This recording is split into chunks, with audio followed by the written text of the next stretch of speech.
not doing comedy because she's actually a pretty good dramatic actor. And I was excited to see what Tiffany Haddish could do with a dramatic role because she's never been given one yet. And the movie just, it's bad. It's so bad. It's unfortunate. Yeah. Even my wife was pissed. Like, she was like, yeah, that was really bad. All right. Oh, Alex joined the action finally. Wow. He is joining. I'm still eating. Look at the gear that just crawled into the swamp with us. Look at that. There he is over there.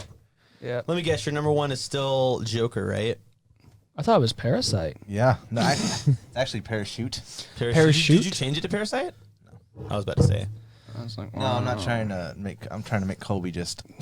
Look who joined the bandwagon. Yeah. Alec. I'm really sad because Honey Boy was the second movie that I saw of the year at Sundance, and it stayed on my top 10 the entire year. And then you saw El Camino. No, the last movie. I saw El Camino. The last movie that I saw before making this list was 1917, and that pushed it off the list. Like, Honey Boy's at 11 now, and I'm like, it almost made it. Almost. It was so close. Just there the whole time. Yeah.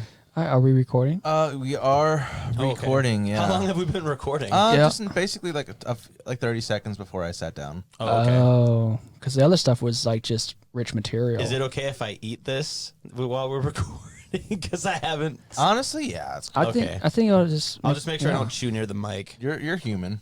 Yeah. It's all right. We all make Sorry. natural noises. Yeah, I just got off work. I'm sorry. Actually, I'll just chew in front of the mic, and this will turn into an ASMR video. How about that? ASMR. Yeah. Hi, this is Colby eating a chicken sandwich with some cheese and lettuce. Listen to the crunch of the lettuce, the squelch of the cheese.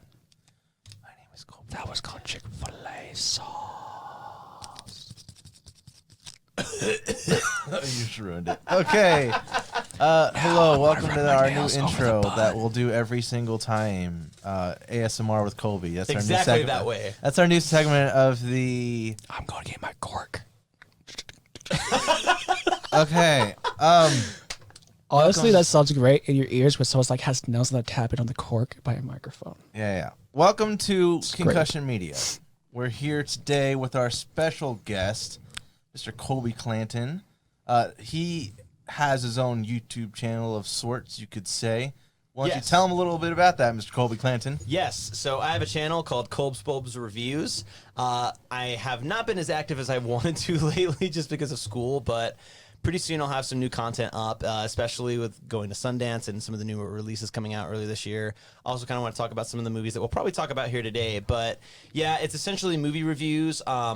Also maybe like movie breakdowns. Like sometimes I'll talk about things that just interest me. Like I made a video about the Spider-Man topic this summer when that went down. I made a video about like what Disney's doing with the box office. So like anything I find interesting or reviews, like that's what I'll do. So Colb's Bulbs Reviews, you can find me there. So yeah, and he's a good friend of ours. We all worked on the film last semester. We're in film school. Yes. Right now. We worked on a film together. He wrote and directed it. I acted in it. And we're actually working on another one. We're working on another one right now. Yes, so we are. That's very cool. We are. Alec will be directing this next one. I will be directing this next one. Yes. Yes, and we're here today to talk about our top 10. Oh, and oh my God, and with always the amazing, ultra fantastic, Super Saiyan. Yes. Forrest, thank you, DJ Forrest, and shout out to my fan base. I love you guys. Thank you for tuning in to specifically his fan base. Yeah. My classic rock show. We Radio Dixon 1.3. You can catch me every Thursday 6 to 8. We hear the best classic rock. Let's be real. Forrest is the only person at this table that matters at all. Oh, completely. They're here for him. We can like literally just sit here in silence as Stone, and like they'll just watch it just because he'll be talking. That's right. And and being like renowned film critic, I'm happy to be with most you. Renowned film critic. I do. He sits there in the movie I the do whole give time. miniature film reviews on the air. It's awesome. We almost had Nicolas Cage on the air one time, but we're still working on other celebrities. So but we're here. Is that real? Did you guys almost have Nicolas Cage at Radio Dixie? We did see his set that we used to be in the airport. He had an old set. When they was doing, he actually filmed a little bit of his scenes up there. Oh, what film was that for? It was I can't remember the name of it, but it was the motel one about the motel owner that had peepholes in all his guests' rooms. Oh, okay. Yeah, and then it was the crawl space scenes were done up in that hangar.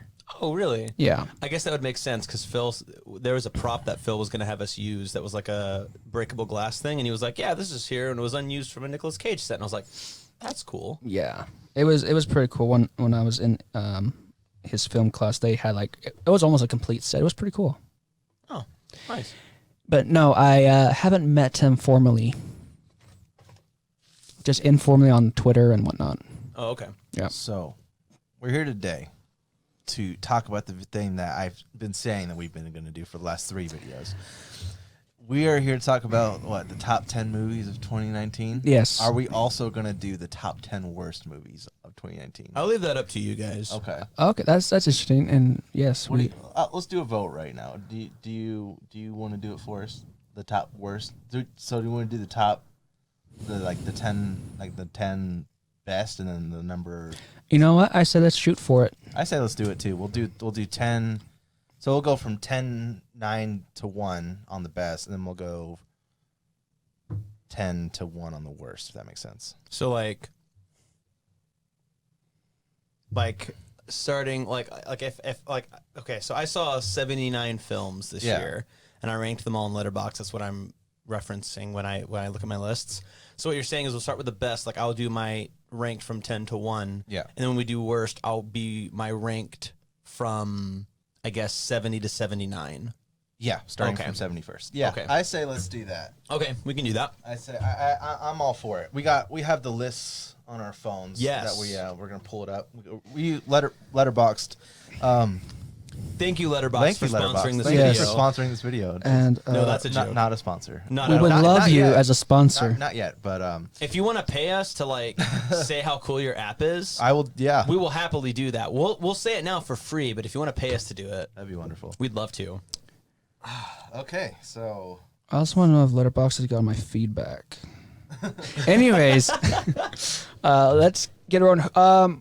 Should we just go around first yeah, Kobe's the guest with so I'd say he his goes first. top ranked movies that he has viewed of 2019? You just want to go like around for each number.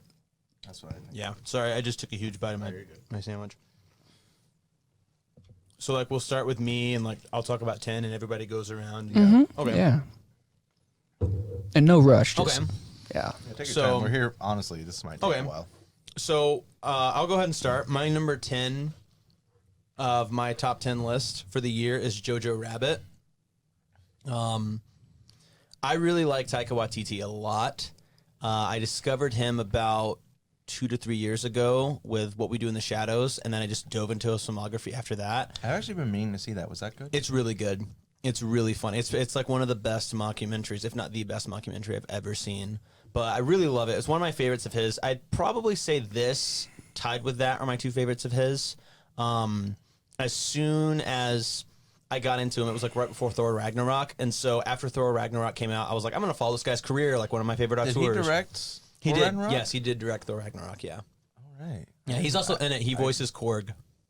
I did not know that. Yeah, yeah. I love that. I love Jojo Rabbit. Yeah, it's so good.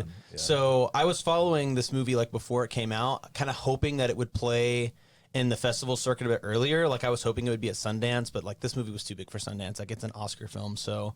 But no, I love this movie. Yeah, great performances. Scarlett Johansson's really good. Taika Waititi is great as Hitler. I'm gonna look on the actual page. I want to mention the kid, Roman Griffin Davis. He gives a really good performance. I absolutely agree. He was Yeah, fantastic. really good child performance. It's really hard to find a good child actor, because for most of the time for me, I kind of find mine annoying. But he did a great job. Oh yeah, They've been getting better. And lately, also like mentioning Scarlett Johansson, like what a year for her. right? Yeah. Yeah, you Yeah. had her in Endgame, Marriage Story, and Jojo Rabbit. I'm just like, she is Yeah, just on a roll. This was a really good year for her. Yeah, she did a great job. I agree. Yeah, I agree. Oh yeah, gonna be seeing a lot of her probably on our. I've always lists. wanted to have coffee with her. She seems like the kind of person that you just want to chill at a coffee shop and talk. With. Absolutely. I know she's and you know she's got her family and everything. That's great. I just want to like talk about life with her. She just seems so cool. Sorry. Really? I'm just like, really? Yeah, Yes, I think Scarlett Johansson is an I don't get that amazing. vibe at all. I feel Really? like, no. Well, you, If I was- you haven't seen interviews with her then. No, 'cause she I seems don't- amazing. She is very down to earth. Exactly. I'll say this: if I was going to talk to her, I would want to talk to her about tying shoes because she did a lot of that shit this year. I loved her dance. I will say I loved her dances in Jojo Rabbit. Yeah. Her dance moves were fire. Yeah. Ask her, where did you learn to tie shoes like that? Well, see, she ties shoes a lot in Jojo Rabbit, but she Yeah. also ties shoes at the end of Marriage Story. I have not yet seen Practice Marriage makes Story. perfect. Right? Yeah. Mhm. Yeah. She ties shoes in both of those movies, so You never know when the camera's watching when you tie shoes. you never know. You never know. Well, I mean, Quentin Tarantino would know. He's good at taking them off. He's good at having no socks or shoes. He actually probably doesn't know how to tie shoes because he just would walks rather people barefoot. not wear them. he walks It's like- barefoot just everywhere. People think it's just Peter Jackson walks barefoot. It's also Tarantino. I kind of want to see like pictures of him like full body to see if he's actually like shoeless on set. Honestly, I would believe it. I would pay money to have to see a photo of him and Peter Jackson with their feet propped up. He would We should probably tweet pay them. money for They'll that. probably do it. Quentin would probably make it happen. No, see, Quentin just stares at his own feet on set. From dusk till dawn. From dusk Oh till- my god. from dusk till dawn every day. Stared at his feet. Oh man. Did you guys see Brad Pitt when he accepted the award? I did. Yeah, and he made that joke. Like I was shocked that he did that. Was Tarantino there? Like was he? Yeah, I Yeah, think he was there. I think he was laughing. Wow, but what a bold He had a man. stern face. He's like, I'd like to thank Margot Robbie's feet. And Margot Robbie. Yeah, like Dakota Johnson's. He starts naming all the actresses in the movie. Like I want to thank their feet. Because it's true, they all like. There's that shot in the theater where Margot Robbie props her feet up, and it's right in front of the camera. And then there's like the zoom, like the night after they party, and it like starts at her feet, and it like, goes all the way to her head. And then like the one chick from the Manson family, I can't remember her name, but like the one that hitches a ride with Brad Pitt, like Oh, she yeah, puts her her. feet like right up on the dash, and the camera's like right there. Yeah, I was like, a little Yeah. bit. Right. And then like Dakota Fanning, like when she comes in, like lets him into the house, she sits down and she like props her feet like right up in the recliner, and they just like happen to land like right in front of the camera. So when I first saw that movie, I didn't even know that was Dakota Fanning. Really? Yeah, I was like, I knew- really? I knew she was in the movie, and I was waiting for her to appear.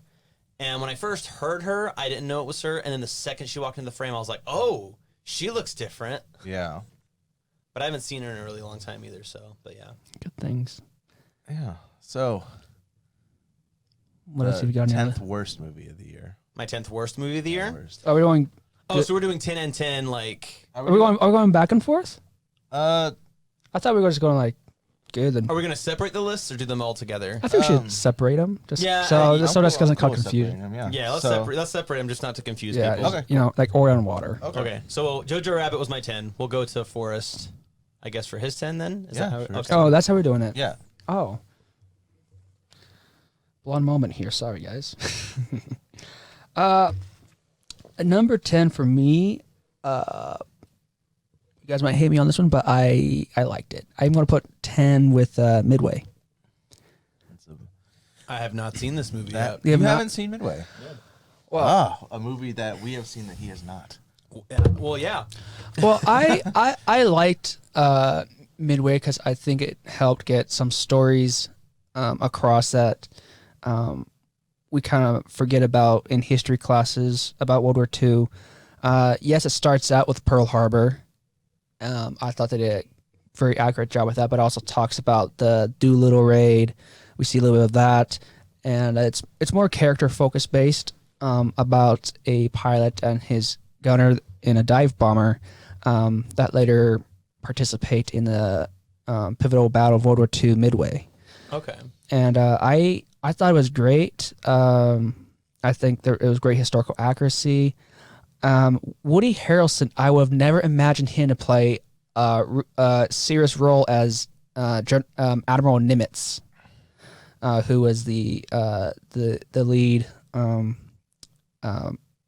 military leader in the Pacific campaign of World War II.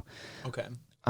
And Luke Evans, despite his British accent, I think he did his best doing a New Jersey accent. Okay, That was a little painful at moments. I will say that. it wasn't that bad. His I performance cringed a was little bit. great. It was just uh, he's doing his best. He did You do know, his best. he's British, trying to pull off a New Jersey accent. He might sound like Jersey, not New Jersey. Okay, He was just trying his best. Yeah, but I thought I liked his role. I also liked it had a lot of human emotion element in there. Okay. It wasn't just gung ho, guns a blazing. It did have that human connection. That's good. So that's something I really liked about Midway, and that's why it landed at number 10 for me. Right on. I kind of wanted to watch this movie. I ended up not seeing it just because how busy I was at that time, and I was like very particular about what movies I did want to see. But what interested me about this movie was how it was made, because I believe it was Roland Emmerich who made it, right? Like he's the guy who made Independence Day and that. Yeah. I just realized I'm the only one without headphones. Are you? You bastards. Do you want to put a pair on? Do we have? Nah, I'm okay. Are you sure? We start. Well, If you put some on, we gotta start all over. no, we don't. That's not a rule. Continuity is key. Well, we just said what's happening. That's okay.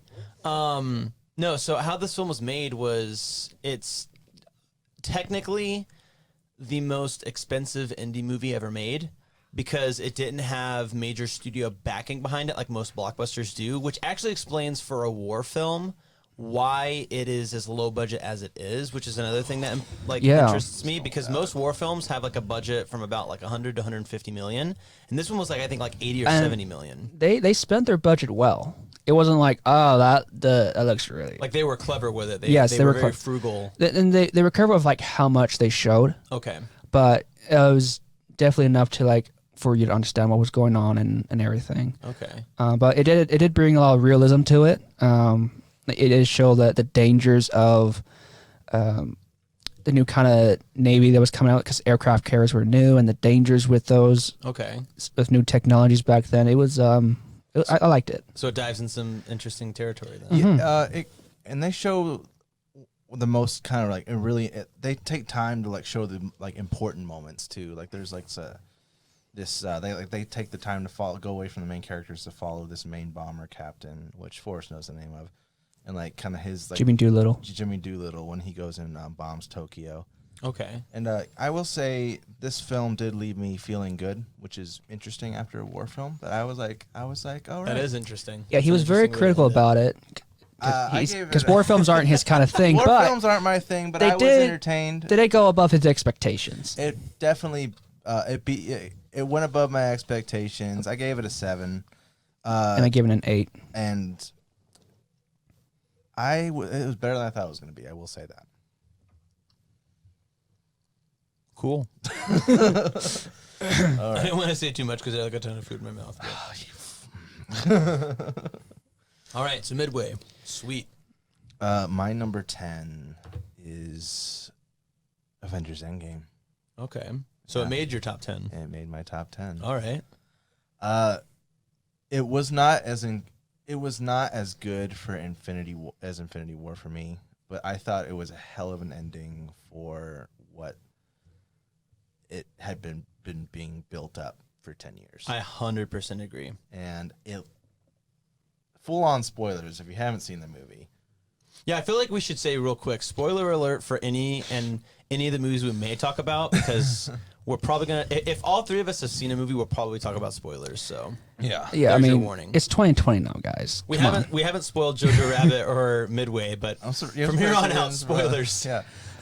Okay, when Iron Man died, I was like in the feels for a good half a day after that. Like that it was powerful. Yeah, I heard a and- crunch in my heart. and just there's like just iconic moments. There was some stuff where I was like, but I thought it was a phenomenal movie, film thing, narrative structure, story, and it made my list. I thought Infinity War was better. Uh-huh. It was a better I movie. agree. I think Infinity War does a much better job of being its own film, like on its own. Yeah. Like after going back, being away, like separated from the hype and rewatching Endgame, it's still a good movie and it's still fun to watch, but it doesn't hold up as well as like its own film. Like a good comparison is like Return of the King is a good finale, but it's also a really good movie. Like I could pop Yeah. Return of the King in at any time that I want and not have watched the first two before it. Same with Two And Towers, actually. Yeah, 'cause I used to watch all Two three of Towers those movies stand on alone very well. Endgame doesn't stand on its own as well as Infinity War does, but I agree it's a really good finale.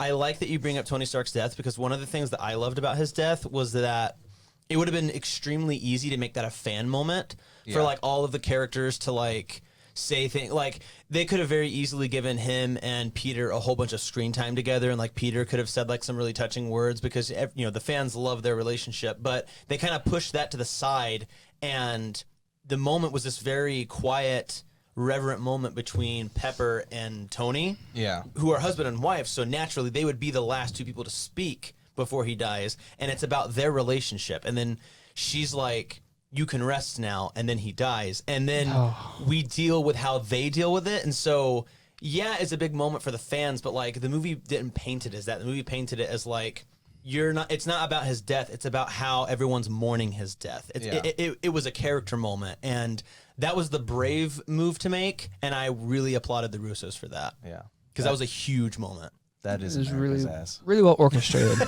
I have to agree. Yes, it is. Yes, it is. So yeah, Avengers Endgame was I thought it was a phenomenal, one of the better Marvel movies, like 100%. I think the Russos are actually, they directed the best ones, and because they did Winter Soldier, right? Yes, they did do Winter Soldier. Civil War. Yes. And then they did Infinity War and Endgame. And those are like, in my opinion, those are top tier in terms of like.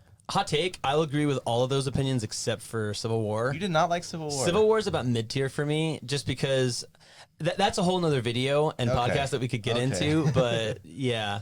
But no, they have for as many MCU movies as they've made, they have a really good track record. Yeah. And I will say that they haven't made a bad film at all, as far as the MCU is concerned. Okay.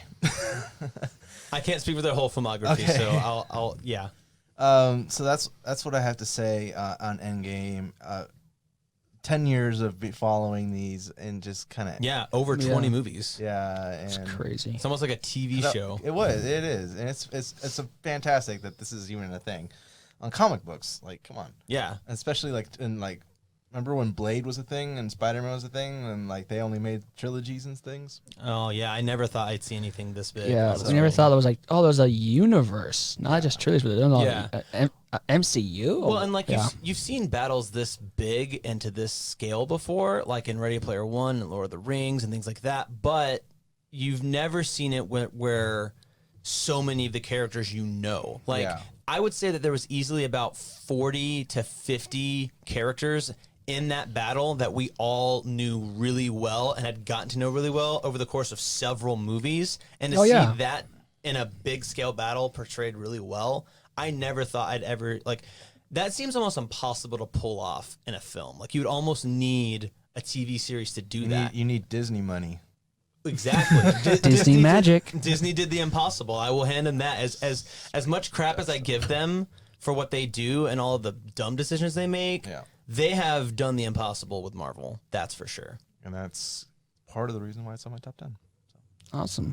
That's my number 10. So what number 9 is fine for you? Number 9 for me. Over 9,000. This is going to be a shock to anyone who knows me watching this, because number 9 is the 9th film from one of my favorite directors of all time. Oh, okay. And for it to be this low in my top 10 is going to be a shock to some people. I'm kind of surprised it's this low. Well, it's a good movie, but I think it's just a testament to how great of a cinematic year 2019 was. So, with that being said, my number 9 is Once Upon a Time in Hollywood. Yes.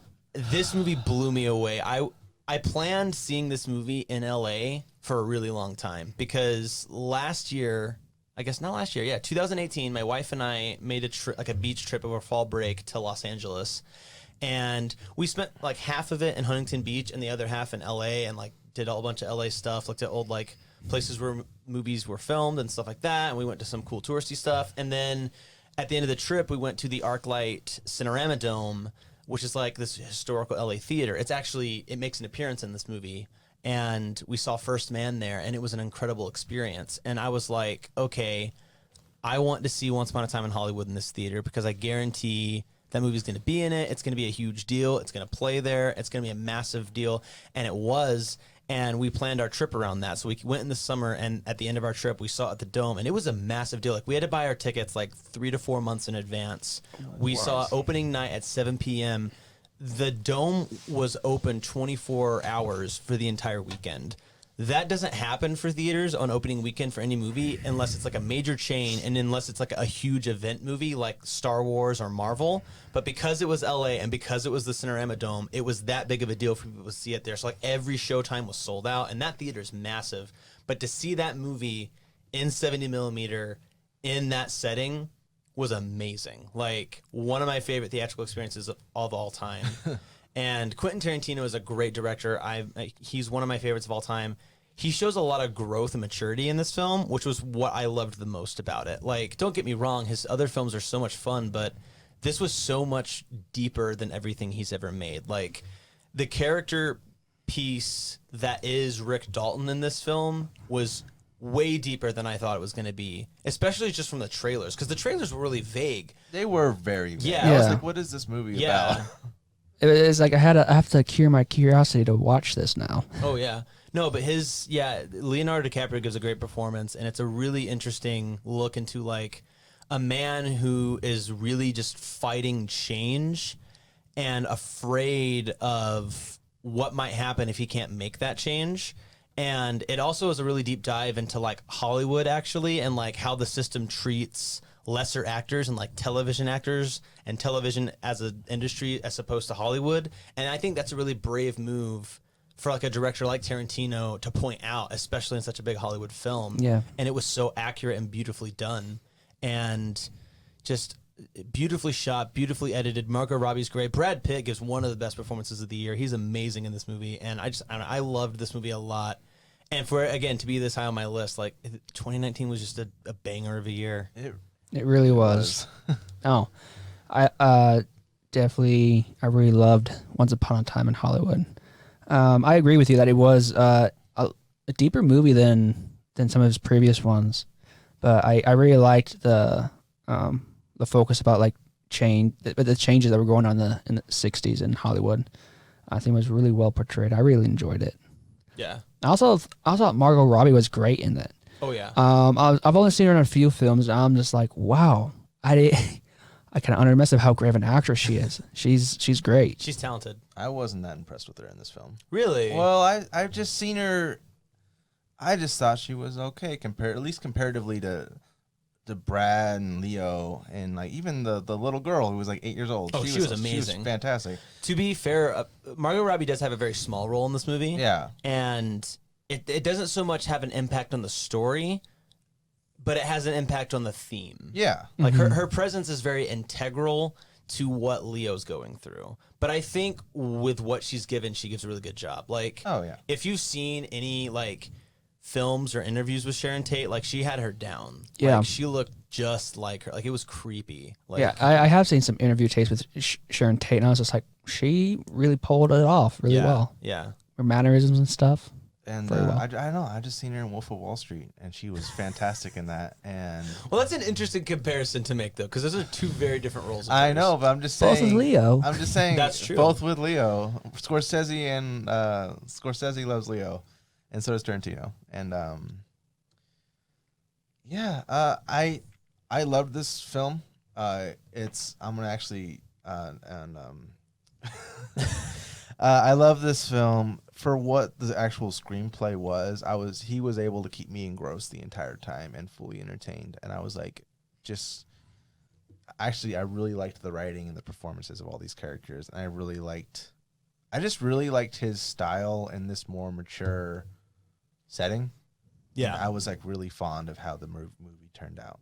Like because like the last movie he made The Hateful Eight, which it was a good movie. But It's Clue in the Wild West, yeah. essentially. I mean, yeah. And I watched that movie coming off of Django, which Django's phenomenal. Yeah, Django's really good. And Unchained. Unchained. Sorry, I like the full titles. Django Unchained. Django. Theaters, December 2012. But I absolutely love the film. I gave it a 9 out of 10 on my scale. I loved it. I thought it was fantastic. But Great film. It was a great film. Amazing. Also, if we're talking about ratings, one thing that I want to say that's kind of crazy, and it may have to do with the fact that I've seen almost 80 movies this last year, but number 9 through 1 I gave 10 out of 10s. Jojo Rabbit, I gave a 9.5 out of 10 too, but everything else like on this list got a 10 for me, which is rare because I don't usually give out that many 10s. Usually there's maybe like 3 or 4, and to have 9 this year, like again, I think that just speaks to how good this year was. I originally gave out. I try to be very stingy with my top 10s, like extraordinarily so, just because that means it's I think it's a perfect film, and there's nothing I would change about it. And so I only gave out 110 this year, but I will say there are 2 other films that became 10s this year, just because of me thinking about them and what they mean to me. So I will say that. So, but number 9 for you, Forrest. All right. Number 9, we just touched on it earlier. Number 9 for me is Avengers Endgame. All right. Made your list as well. Spoiler alerts, it did not make my list. It's actually his number 1. His number 0, actually. It's my number 0. No. Bonus spot. Yeah, I just think it was great that after so many years, it was wrapped up nice. I think the Russo brothers put a lot of thought into as many characters as they could. I mean, it was like 40, 50 characters. Yeah, I mean, easily. That's a huge undertaking, and I think they did a very, very good job. And I thought it was one of my favorite scenes from that movie was like Fat Thor. I was like, yeah, he was great. I was like, I'll come to your house and destroy you, you little shit. is he playing Fortnite? Like, what the heck is going on? New Asgard. He was a very interesting addition, I think. He was conflicting for me because I thought he was really funny, and I loved what they did with him and his mom. I didn't like how they made him more of a joke, because I saw like his arc of like being depressed after what he went through and like kind of letting himself go and like thinking he's not a superhero. It felt really similar to what they did to Tony in Iron Man 3 when he was going through the PTSD of New York, and that movie handled his Tony's PTSD really well. And I think this movie kind of like, I think it was, yeah, like you said, it was more comical. Yeah, it almost like, I don't want to say it like shot the bed with it or anything, but it was like, it was funny, but it wasn't as deep. But I do think they kind of like made up for it with that scene with his mom, because that to me was one of like the best scenes in the movie. Agreed. I do really like that scene between him and his mom. I will say, I hate what Taika Waititi and the Russos did to the Hulk. Why do you throw Taika into that? Because did he write Thor Ragnarok? He did write Thor Ragnarok, but he didn't write in Infinity War or Endgame. I know, but they kind of went off of that a little bit in that vein. They gave Bruce Banner, and they made Bruce Banner impotent in fucking Infinity War. and I did not like what Taika Waititi did with him in Ragnarok, because they made him talk too much, and they made him sound like an idiot. And he's supposed to be this mindless rage monster. Well, part of it, you have to understand what they were trying to do. So, if you remember, The Incredible Hulk was made right at the beginning of the MCU back in 2008. And that's one I really like. That it's a pretty good movie. I love that version. It's a pretty good movie. But if you've taken notice, like all of the other main characters of the Avengers have had like 2 or 3 more movies to come since then. Yeah. And we have never gotten another standalone Hulk film since that first one. And the reason behind that is because there's some odd loophole where like Universal still owns the rights to like standalone Hulk films, but not to him as a character. So the MCU could put him in as many movies as they wanted to, but they couldn't have their own standalone films. Right. And Universal's being very stingy and not letting Disney have those rights back. So Mark and Kevin Feige were trying to get around, like find a way around this for the longest time. And finally Feige was like, let's just sneak an arc into like 3 films, and that can be like the Hulk's like core story. And those 3 movies are Ragnarok, Infinity War, and Endgame. But I think that they kind of rushed the 3rd act of that arc in Endgame, because if you think about it, like the first act of that story is Ragnarok, where like he's been the Hulk for so many years, and then he turns back into Bruce, and he's like scared of what's going to happen, and there's this loss of control of balance between the two of them.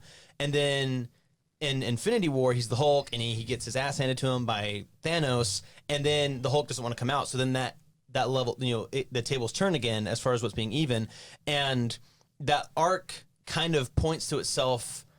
It kind of points the way to the result being like they would even out, and that like Professor Hulk would become a thing. Like I fully expected Professor Hulk to be in Endgame, but they never showed it. Like in the beginning, he was just Bruce, and then all of a sudden, 5 years later, and then we see him and he's Professor Hulk, and he like explains how that happened. And I'm like, well, no, I wanted to see how that happened. Yeah. Like it's like we got to see this story set up, but we didn't get to see the payoff. It's just, I've seen, you know what Planet Hulk is? Yeah, yeah. I just that's basically what Thor Ragnarok is. It's like based on mostly like Planet Hulk is. Okay.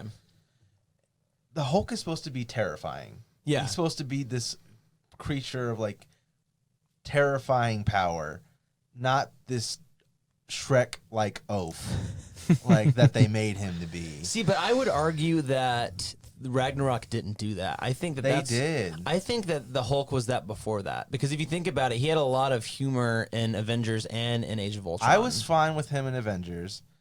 Age of Ultron, I was also fine. It's just they made him talk too much. I wish they made him like how he was in Planet Hulk, and then I would have been completely happy. I'll have to reread Planet Hulk. They made a movie. Oh, it's a movie? They made him. Well, it's a comic, but they made a movie on the comic. Okay. Okay. Maybe made- I'll watch that then. It's actually pretty good, I will say, Okay. because that actually leads into World War Hulk, which is like one of the best Hulk stories ever. But they could have made that story so interesting with like Bruce talking to like his inner self, and like they could have gone actually pretty deep with it, and they just chose to make him an idiot. So I hate what they did to this character. True. Okay. Sweet. But yeah. Great. Endgame. Yeah. That's Yeah. nine. So Sorry. that's my number 9. Okay. Little side tangent there, but okay. Alec, you're 9. I'm 9. My number 9 is Jojo Rabbit. Okay. That movie made me laugh, tear up, happy, and like sad, all in a period of like 2 hours. I will say Sam Rockwell was the best part of that movie for me. He is amazing. He was just hilarious.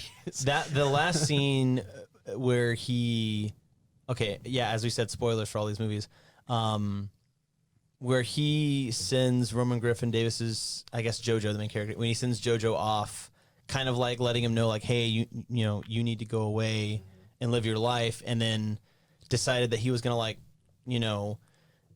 basically put himself on the line and sacrifice. It's implied he sacrificed himself. Yeah, he sacrificed himself so that this kid could be alive. And then, like, as soon as that moment happened, like, that was one of the emotional hitters for me, was that scene. I really loved that moment. It was Yeah, really good. really good moment. And it's just, I don't know, he blows my mind of what he can do as an actor. Like, have you guys seen 3 Billboards Outside of Ebbing, Missouri? I've been really meaning to see that movie. He's great in that too. These are similar roles. Like, they're both incredibly, like, I was gonna say he plays a one-eyed Nazi. kind of, well, he's not one-eyed, but yeah, like he's one-eyed in this movie. Yeah, but, I was gonna say yeah. he plays a one-eyed gay Nazi in He- 3 Billboards in Missouri. It's he very play- specific. He plays a racist in both films, but he has an interesting arc in both films. I actually would argue that he's not a racist in Jojo Rabbit. That's fair. He's definitely racist in 3 Billboards, but he also has an arc in 3 Billboards. But yeah, the arcs in both films are really good, but he's a great actor. I cried a lot during the shoe scene. okay, Oh, yeah. the shoe scene That's fucked me one of up. that's one of my favorite shots of the year, when he's just like chasing that butterfly, and all of a sudden, like, because they had been constantly framing all these shots of like JoJo's head, and then his mom walking by in the top, and you could just see her shoes, and all of a sudden, like, he rises into the frame, and then like you see her shoes like hanging, and it was one of those moments like very similar to when Jackson hangs himself in the Stars Born, when you see it like through the garage. It was that same effect. Like, I was sitting there just like, oh, they're hanging somebody, because they had like introduced the hanging square, and then I noticed the shoes, and it was just like, it was like a gut punch. Like, I was ugly crying in It the took theater. me a second. I was like, oh shit. That was a hard hitting moment, but that shot's amazing. I agree. I really loved Jojo Rabbit. It was really good. It's fantastic. It was like a million times better than I thought it would be. The first half of that movie, I was dying the entire time. Can a guy with one eye do this? And he's just doing trick shots and shit. I was like, yeah, this is great. No, that movie's hilarious, but it also has a lot of heart. I agree. Really good movie. There was the grenade. Scarlett Johansson, once again, just doing a great job. She is amazing. She was great. I She actually is really popping up liked a her. lot in this video. Yeah. 4 times she's been mentioned just with 2 We movies. should get a ScarJo counter at the bottom. Well, I'll say this: she's coming up again in my list. Oh. That's for sure. We'll be talking Okay. about her again. Okay. Number 8. And my number 8? Let's see. Let's see. What's Is your she in my number number 8? What's your number 8? She's Colts? not. Okay, so my number 8 again. If anyone knows me, is going to be shocked at how high up on this list it is for me. My number 8 is Midsommar. Okay. Forrest has a lot to say about that. Hold on. Hereditary was my favorite movie of 2018, and so I was very much anticipating this movie and was really excited for it. Ari Aster is one of my favorite directors working right now. I think he, along with Robert Eggers and Jordan Peele, and Mike Flanagan, are doing really interesting things with the horror genre and kind of like changing the limits of like what it can be. And I'm just going to say it. I'm pissed off that Florence Pugh is not nominated for Best Actress for this film because she gives one of the most like exhausting performances that I've ever seen anyone give. Like the level of emotions that she has to display, from stress to fear to anger, They're tripping out. to being on drugs, to being in pain. Like every emotion that she has to show, she has to like exhaust herself to like physical limits. And it's just, she's so good in this movie. And this movie is a movie that sat with me for a long time. I was at a loss for words when I finished this movie for the first time. I was like, I need to think about this. Yeah. I just need to think about It's this. a for lot to minute. swallow. Especially the last 30 minutes. I Oh was yeah. like, Holy crap. Well, I was like my mind was like ajar when I saw like the first 15 minutes with spoilers with like her sister and her parents. I was like, what's this about? That is one of the most effective openings to a horror film I've ever seen too. I would agree. I have to say that was one interesting and very creative opening. I'm like, and it just happened. It's just like super quick. It doesn't waste any time setting you up, and like it like grabs you by the shoulders and like sets you down, and it's like, this is the type of movie that you're gonna watch. It was very. immediately. And it kind of helps you like understand like where her like mindsets at was before all this happened. It's like, Oh yeah. It was very realistic in terms of like setting the characters in a very quick way. Oh, yeah. The dialogue actually was very well written, and I thought the characters did a very good job of like saying who everyone was. Oh yeah. and I can tell you that early on in the movie, from the get-go, I did not like that boyfriend. I was like, dump him already. I don't think Dump him I don't already. think he's supposed to be likable like in any way. though. I know, but I'm just like, He sucks. We like were the- actually both getting upset. he sucks in relation to literally everyone. Like he even sucks in relation to his friends because he's like stealing his one friend's thesis and is Yeah. like being super like he's a dick. Like was an but he did a asshole. good job conveying that he was a total jerk. So Oh, yeah. props to him. great performance as well. Yeah. Great performance. He was an asshole. Fuck that guy. Oh yeah. There's a scene in the director's cut. I haven't watched the full director's cut, but there's a scene they had to cut of like a night ritual with water, which actually, when you see that scene and you see what the ritual is, it kind of gives context to like some of the friends' deaths, because all the friends die in the movie except for her and Christian at the very end, and like she sacrifices Christian. But when they're wheeling all the bodies into like the sacrificial like temple or whatever, you can see all their bodies and they're all like mangled, and you can see like they've died in different ways. And one of the friends' body I can't remember who it is like bloated, like it's been in water.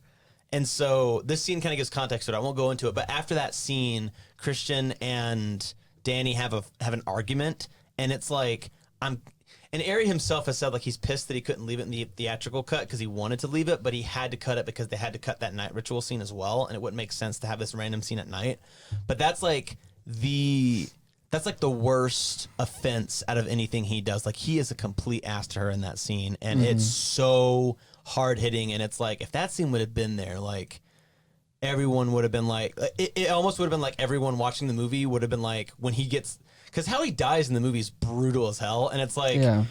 you're kind of like, well, he deserved it, but like that's really brutal. But like I feel like if everyone had watched that scene along with the whole movie, they would have been like, good, burn him, like that guy sucks. Death. But yeah, no, great movie. Oh, it's fantastic. It was like, oh my god, I had to like think about that. Yeah. I loved the lead actress. I will say, I was like, I wish she was my girlfriend. And now makes me question about love potions in Harry Potter. I really hope that that's not how they make love potions in Harry That's how Potter. they make love potions. If they do, I'm going to be very disturbed for the rest of my life. Like, I'm joking. I'm sure it's just regular hair, but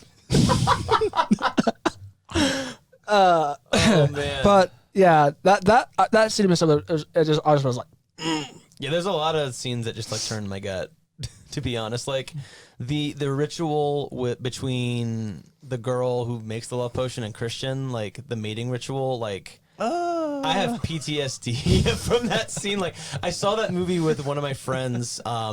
He lives up north now, but when we saw it back in the summer, he was still living here and he worked at the hospital. He's a nurse, and I was a dishwasher back then, so I'd always have to like go to all the floors and like push the carts. And after we saw that movie for like a month straight, if ever I was like going on his floor, I would have to pass the nursing station to get to my carts, and he would always be there working. He wouldn't look at me. He would just like face down, like deep in his work, and he would like see me in his peripheral vision, and without looking up, he would just go, as I walked by, he would just go, ah. And like every time I would just be like, stop, no. that's funny. Oof, that's brutal. That's brutal. But yeah, Midsommar is my 8. All right. What is your 8 for? Oh my. Yeah. I'm sorry. I was thinking. He was thinking about Midsummer.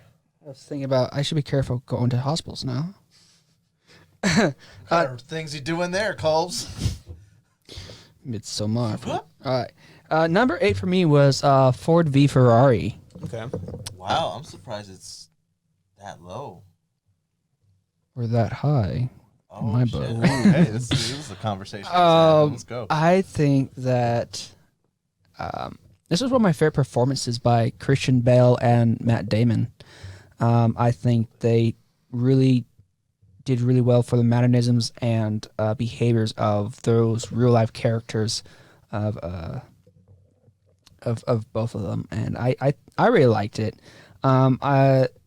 I liked how it wasn't just a racing movie. Yeah.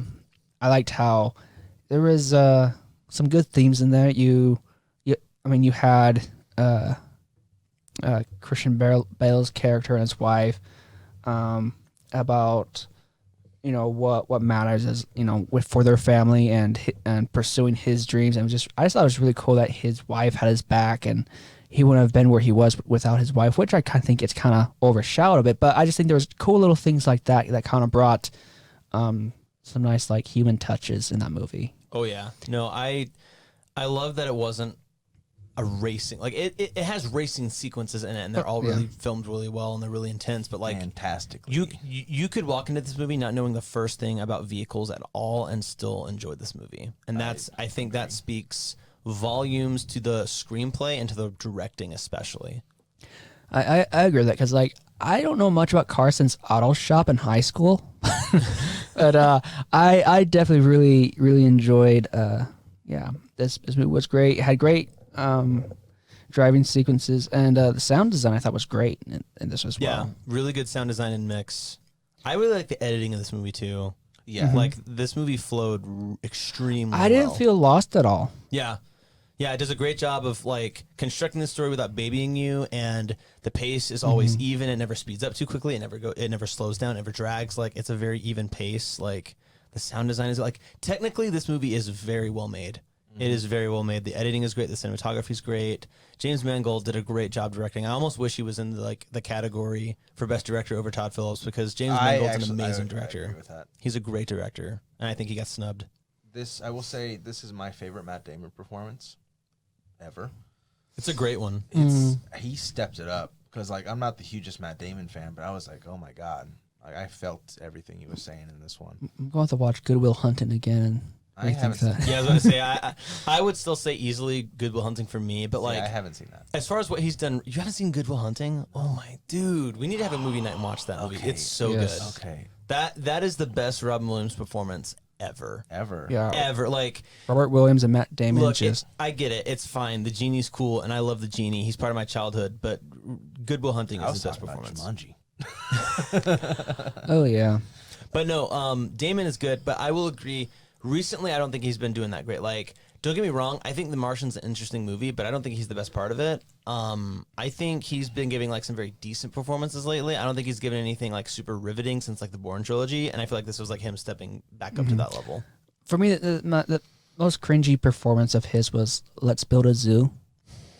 I did not particularly like That's that movie. a real movie? Yeah, Yes. it's a Cameron Crowe film. Cameron Crowe made like he made Say Anything, Almost Famous. Like it's a very odd movie for him to make, especially. But like, and yeah, like Matt Damon's in it. I think Scarlett Johansson's in it too. Like, I don't know, I Yeah, just looked it wasn't their best of times. It wasn't the worst of times. But I was just kind of like, "What are you doing?" it's just one of those movies that you watch it and you're like, why was this made? Yeah, and then I was like, "Why did they do?" I'm like, maybe just past time. There wasn't just any good offers at that time. Paycheck, probably. Probably. The last movie I saw with, like, I even heard of Matt Damon before this was the one where he gets, like, shrunk down. Oh, that- downsizing. And that Yeah, looked like it was the That stupidest was movie ever. an That's an- interesting movie. that is a very interesting movie. Is that good? It's good. It's not great. Like Yeah. I have it if you want to watch it. I but don't think I do. it's one of those movies that I think was trying to be like an Oscar movie and kind of failed. Like it's good, don't get me wrong, but it's not like it there's a lot of untapped potential in that movie. Yeah. I feel like there were some things that were like they were building up towards and then just kind of like left alone. Yeah. I'm like, Yeah, it's a very unfocused movie, but it's good. Like it's fun to watch. I will say about Ford v Ferrari that this film has been able to do over other racing movies is that this movie captures the spirit of racing. 100%. I agree. I feel like you need to see Rush too if you haven't seen that. I have not seen Rush. This movie and Rush, I think, are very similar. They both do a great job of capturing the essence of racing, like from a driver's perspective, like how a driver sees racing, like how a driver approaches a race and how it affects his life. Both of these movies do an excellent job of portraying that in a way that makes the audience feel it with them. Like they like it makes you understand these people and why because these people are obsessed with something that's extremely dangerous, but it makes you understand why they care about it so much and what it means to them and almost kind of respect it. mm, But yeah, 100%. I'd have to check out Rush. it's a great I've only movie. heard good things about it. Really good movie. Too. My number 8 is Ad Astra. Okay. Ad Astra. Ad Astra. It was a beautifully shot film. 100%. It's a DP's wet dream. Is what that film was. I beg to differ. That's how I would describe it. It's just so Nope. gorgeous. It's so amazing. Forrest, you disagree with the cinematography? I don't think it was that quality to be considered a DP's dream like that. Wet dream. Wet dream. You're disagreeing with that sentiment. Splash. Yeah, stop. I'd say it was a very well done cinematography. Sorry, I love the cinematography in this movie. it was great. It was very great, but I'm kind of with Alec. it like, wasn't the greatest I've seen. Some of my favorite shots are in this movie. Like there's a shot where when he's in Mars and he's trying to like sneak onto the shuttle that he's told he can't get on, and he has to like travel through like the water and those tunnels and stuff. And when he gets out of the tunnels and like out of those water tunnels and he's running towards like underneath where that ship's gonna be, there's a shot of him and it's like really dimly lit. And there's like this warm orange light, and it's just like him in the center of the frame. Like that's one of my favorite shots of the year. That was a very That cool shot's one. amazing. And then the entirety of the Neptune sequence, I think, is gorgeous. Like Neptune was great. yeah, and then the moon sequence is great too. Like Yeah, the first half, actually the first half of this film up until where he is about to leave Mars, like was phenomenal for me. I loved it. And then I felt like it lost like all of his momentum when he went to Neptune. And that is why this film is not higher on the list for me.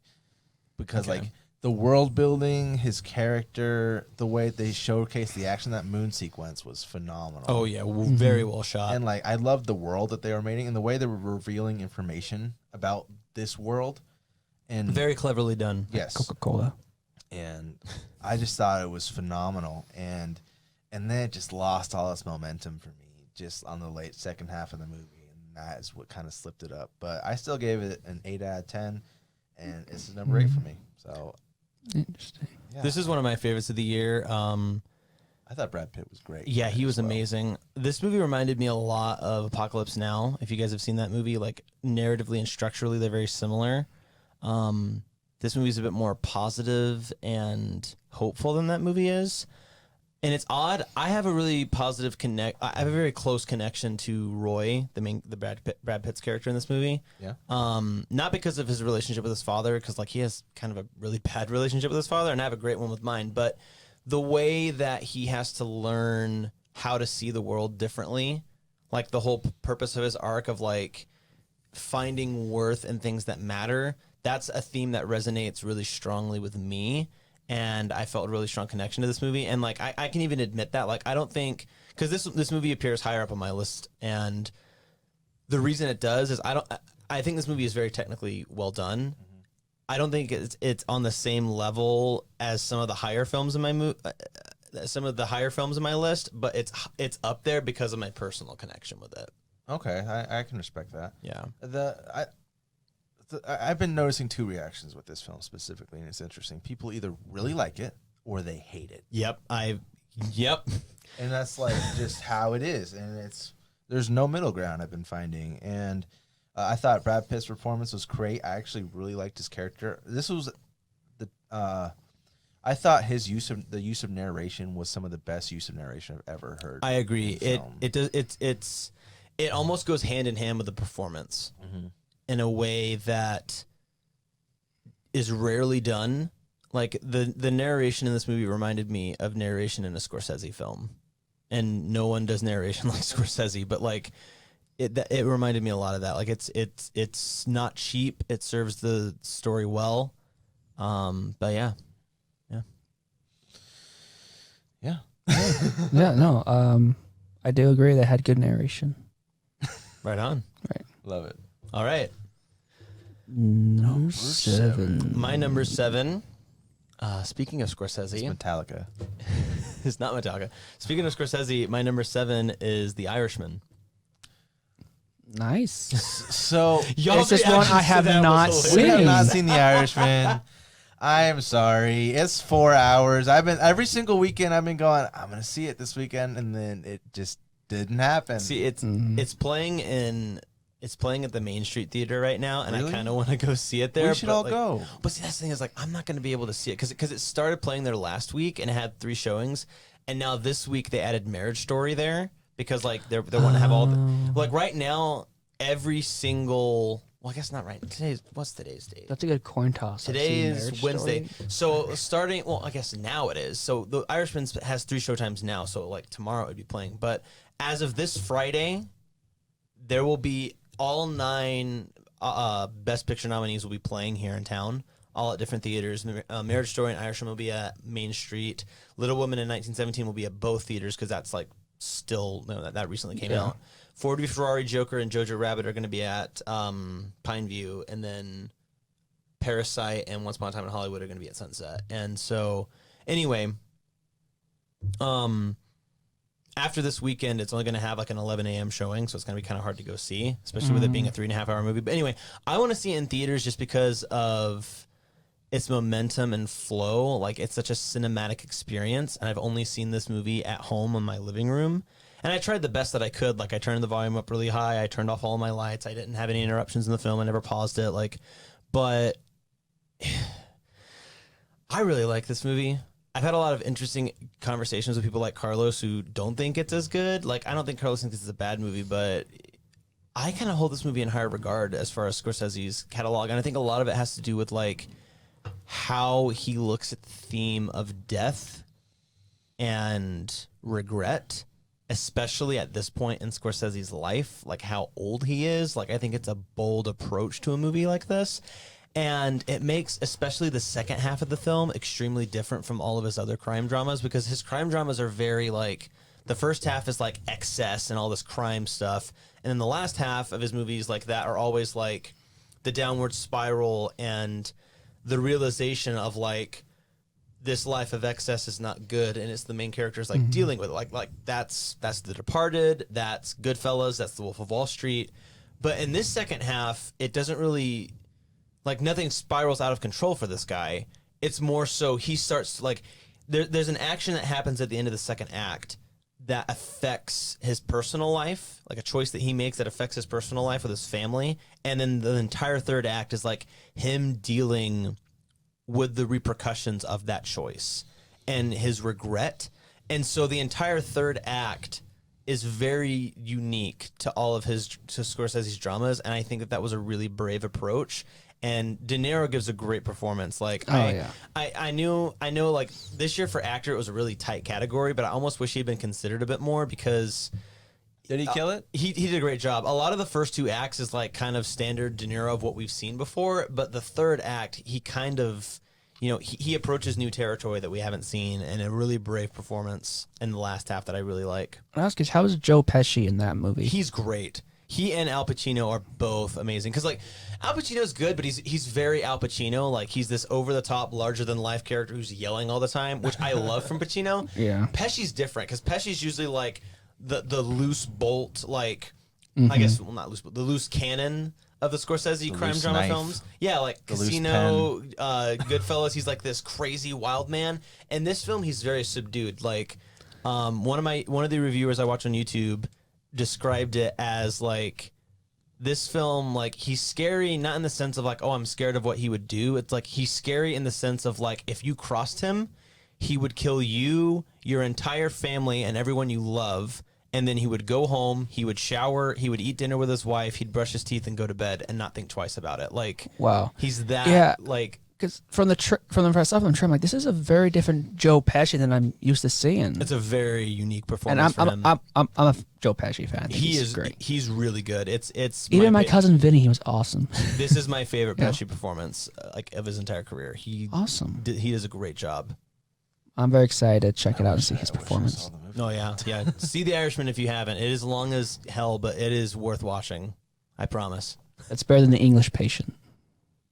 I'm sure. I mean, I haven't seen it, but I'm sure it's better than the English. I haven't seen The English Patient either, but I'm sure it's better than that. I will say it's most likely better than Gemini Man because that movie was horrible. That's another one that I skipped out on this year. All right, Forrest, what's your number 7? my number 7. All right, this one I really liked. Motherless Brooklyn. I really Colby is intrigued. have you seen this? Yes, I have. I also really like the cinematography in this movie. I thought it really did show like states of minds really well, especially when the main character gets high or so. And he's in water. I really like the imagery in this movie, and I like, and I am a sucker for like historical period pieces, and I thought they did an amazing job, and I really liked I really liked how it was going. I kind of wish there was a bit more backstory with Bruce Willis's character. I agree.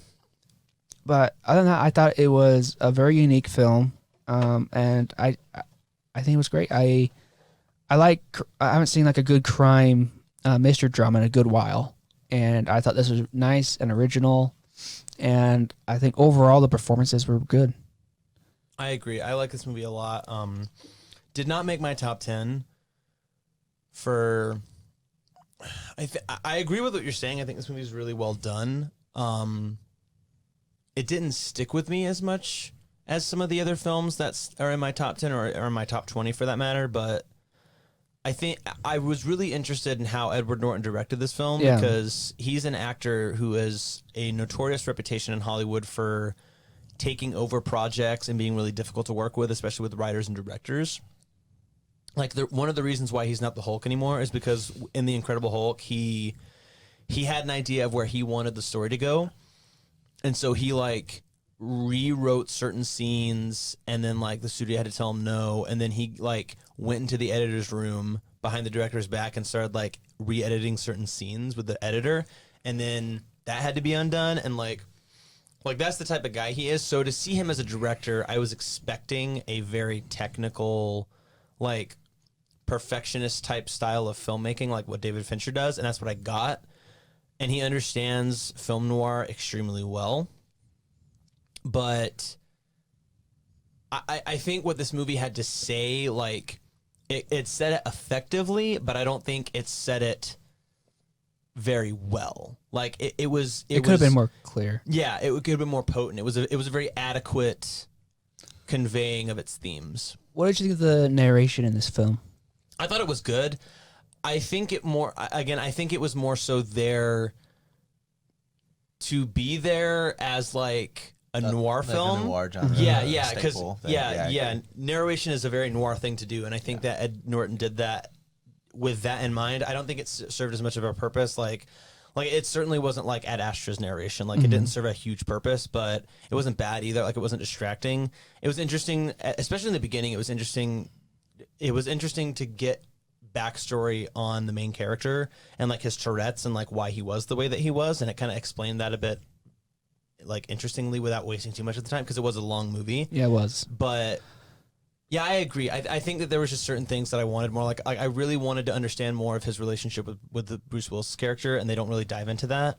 But yeah, And one last thought was that I thought this was a pretty good performance also by Alec Baldwin. oh yeah, I He was thought great. I liked how it made clear like where his viewpoint was. I was like, oh, that kind of explains why he is the way he is, and yeah, you understood him. yeah, and I think that was for like for the type of drama it was. We don't kind of get enough of that from like the villain's kind of perspective. So I thought they did a great job with that. Yeah, But yeah, I enjoyed it, and that's why it's number 7 on my list. right on. I thought that Edward Norton gave one of the best performances of the year with his Tourette's. I think he was good. I don't think it was in my top acting. It would probably be like in my top 10 maybe, but I think if this was like any other year of the decade, I would say put him in the nominee categories. But like Yeah. this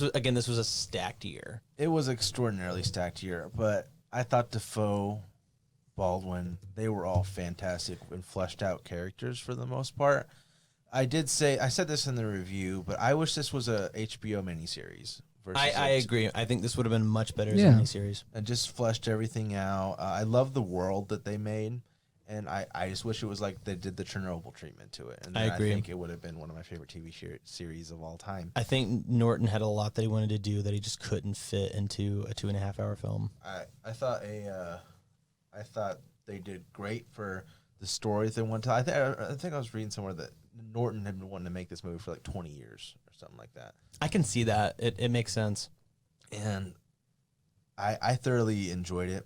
It didn't make my top 10. I wish it was a miniseries. I enjoyed the film a lot, actually.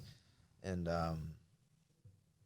yeah, I think it's I thought it was a great film. It was definitely it was a good change of pace for everything I had seen for this year. I'm happy it came out this year because Yeah. It's a good film. yeah. All right, Oh, it's my turn. you're number 7, Number Alex. 7 from Alec. My number 7 is El Camino, Oh, Ooh, A movie that I haven't seen. a we're- movie that you haven't. I seen. am very interested as to why this is number 7 and not higher. okay. Well, we can't talk about spoilers. Okay, no, in a non-spoiler way, I thought this was this. It's just every other movie after this is just God. It was very good. This movie was God. This movie is God. I There- prefer it was heaven for me. 2019 was a fantastic year for film, I will say. Yes. But El Camino, it was a great. It was the thing that I didn't know that I needed until I had it. That's the way I want to Yeah, describe that's a that. good way to describe it for sure. Jesse Pinkman, the Yeah. ending of his story. Aaron Paul was phenomenal, and like the story that they tell. And I remember we were having a conversation about this the other night. Yes. It's like it's a 2-hour episode of Breaking Bad, but it's also not at the same time.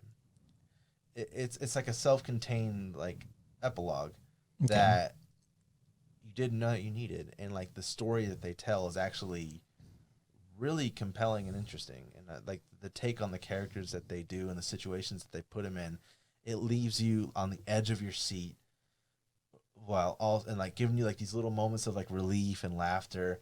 But like it's like there's these really tense moments and like these realization, and like some of the shots that they do are phenomenal.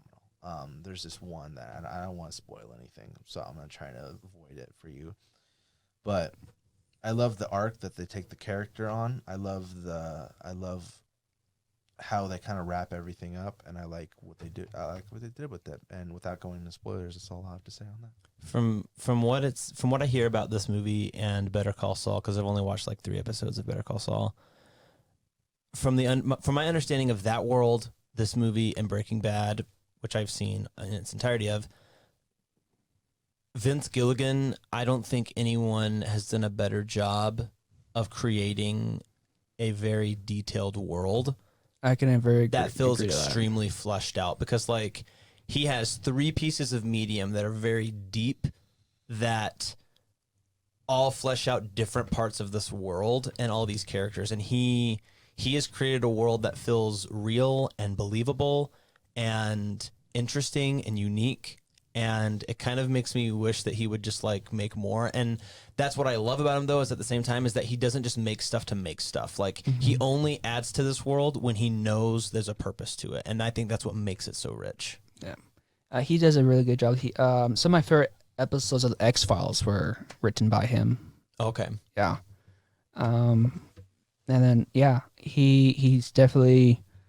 I definitely want to see what he comes up with next. I did see the first full season of Better Call Saul, and it's been killing me that I don't have the streaming service to catch up. But it's amazing, and does a really, really good job fleshing out the worlds he does create. Nice. So we're on All right. Number 6? Yeah. number 6. We're on to number 6. Yeah. Let's go. 6. My number 6 film of the year is Knives Out, written and directed by Ryan Knives Johnson. Out. Really? Yeah. Ooh. See, I had a lot of interesting conversations with you and all of our buddies in film over this movie versus Ford v Ferrari. Donut. Since they are both like highbrow Oscar caliber PG-13 movies that were released late in the year. I love Ford v Ferrari. Don't get me wrong, it's a great movie, but Knives Out's one of my favorite screenplays, if not my favorite screenplay of the year. Like Ryan Johnson does such a great job of creating dialogue that is so unique to this film. Like I love when a movie can have all of its characters speak in a certain way that is different from reality but doesn't feel too removed from reality. Like a movie that does a similar thing is like Juno. Like that movie does that really well, the same thing. This movie to me, like Ryan Johnson does such a great job of deconstructing genres, and I think this was the perfect time for him to make Knives Out, because we haven't had any good or original whodunits in a really long time. And for one to come out that was original, unique, and separate at the same time from all of them, yet still using the tropes of the genre, was what made this movie so refreshing. And I think the marketing served this movie really well, it served it really well, because the movie doesn't at all let you think that Ana de Armas's character is going to like have any weight on the story. That's my And wife. yet she's the main character. That's my wife. I'm Yeah. gonna marry that woman. But she gives a great performance. She's amazing. You mentioned it like within the first 5 minutes of the movie in the Got theater. to, man. It's like, she was. I'm like, gosh, she's not gonna be able to focus during this movie now. How are we supposed to do an adequate review? Hey, I try my best. Okay, she's extraordinarily. I was like- just amazing. But she's good. She's a good actress. fantastic. She's great. I thought you were a Jamie Lee Curtis fan, but She's good in this she is movie. good in this movie. Absolutely. There's I not a gotta- bad performance in this movie. Michael Shannon. Michael Shannon's good in every single thing he does. His chemistry between the chemistry between him and Chris Evans in this movie is amazing. They didn't get nearly enough screen time, because like when they have that argument before the will reading, like they just get into it, and Michael Shannon just gets pissed at his character, and it's one of the funniest things I've ever seen. It's so great. Like no, yeah, this is one of the most fun experiences I had in the theater all year. Like I had so much fun with this movie. And I had no idea that Daniel Craig can just pull off such an amazing, genuine Southern gentleman. Right? He donut. has been killing it at accents lately. Like, have you guys seen Logan Lucky? Yes, No, I I have not. love He does- that He movie. does such a good job with accents. It's insane to me. Like he's so talented. I'm So like, I did not see Logan Lucky because of his accent. What? Why? I just thought I was like, What? this is gonna be dumb. You just no, dude. Trust me, it's so worth him your time. and Adam Driver. I promise you that it's worth your time. You have to watch I it. know. It's so good. That See- was one of my favorites of that I year. thought I agree with you that it's a good screenplay and it's a good plot, and I thought it was good, but I just didn't think it was great. It just didn't hit that great nerve with me. Like I just thought it was, like just from like a pure emotional feeling perspective in terms of like Zen in the universe and things like that. It just That- was, that's fair. it was I just a can good film. I can respect I that. just Like didn't think it was it's- great. I You gotta can remember, like, trailers are like pies, but when you watch the movie, it's digging into the pie, It's like Yeah. ordering a pie and finding it has no filling. I can Yes. respect. I like can. a like a donut hole. I can. And inside that donut hole is another donut. Like another with donut. another You got Like to- another hole. donut. You got to fulfill the donut. I will say the movie was better than the trailers because the trailers I was not excited for this. Yeah, film at very all. very similar to Once Upon a Time in Hollywood. The trailers were very vague. Like the trailers are just like it's a whodunit, and it was like again spoilers for this movie. They reveal who did it so early on that the minute that they did, I was like, okay, this is not going to be the point of the movie. It's going to shift and be about something else, which ultimately it was. And I loved that, like, because it immediately, like, the trailers set you up to think, like, oh, this whole movie's about finding out who murdered this guy, and then you immediately find out, like, in the first act who it was. So then you realize, like, wait, this movie's about something completely different, and that to me was so refreshing. And the way that they reveal information was clever because, like, it's easy to cheat in a whodunit and kind of like hide your information in like unique and not in like really unoriginal ways that like feel cheap by the end, but like it hides all of its information and all of its clues in plain sight and very cleverly to a point where at the end of the film when you're starting to see all the clues like revealed, you look back and you're like, Ryan didn't cheat a single time. Like every time he hit something in plain sight, he really hit it in plain sight, and because of his writing, we didn't notice it. Like There is, No, it was absolutely amazing. there is actually I found the word to why I think it's a 7 and not an 8. okay, It was just a little too quirky for me. too quirky. A little too quirky. See, I love quirky movies. See, I like her quirky, though. her like throwing up like when she tells a lie. I thought that like, was hilarious. Yeah, it is seriously? hilarious. I thought that was really I just- funny. I haven't seen that before. That's great. Well, it came to play it just- later in the film in I a like- very unique way. I like how they took America's Goody Little Two Shoes Chris Evans and made him into a jackass. Yes. Well, my he was a hell, jackass He was great. before he became Captain America. Have you seen him as like Human Torch? That's true. He But was. He was. But, Well, that, no, but that was he's- Human Torch. Well, as that was in Human expected. Torch, he's kind of like an immature child. Like Yeah. he wasn't full on jackass in that movie like he was in No, this. Yeah. Like, he was just immature. I'm he just was saying he he's was a been conniving jackasses he was a before. conniving jackass in this Yeah. film. Deceitful little. He tried to murder my wife, guys. But no, yeah, I love Knives Out.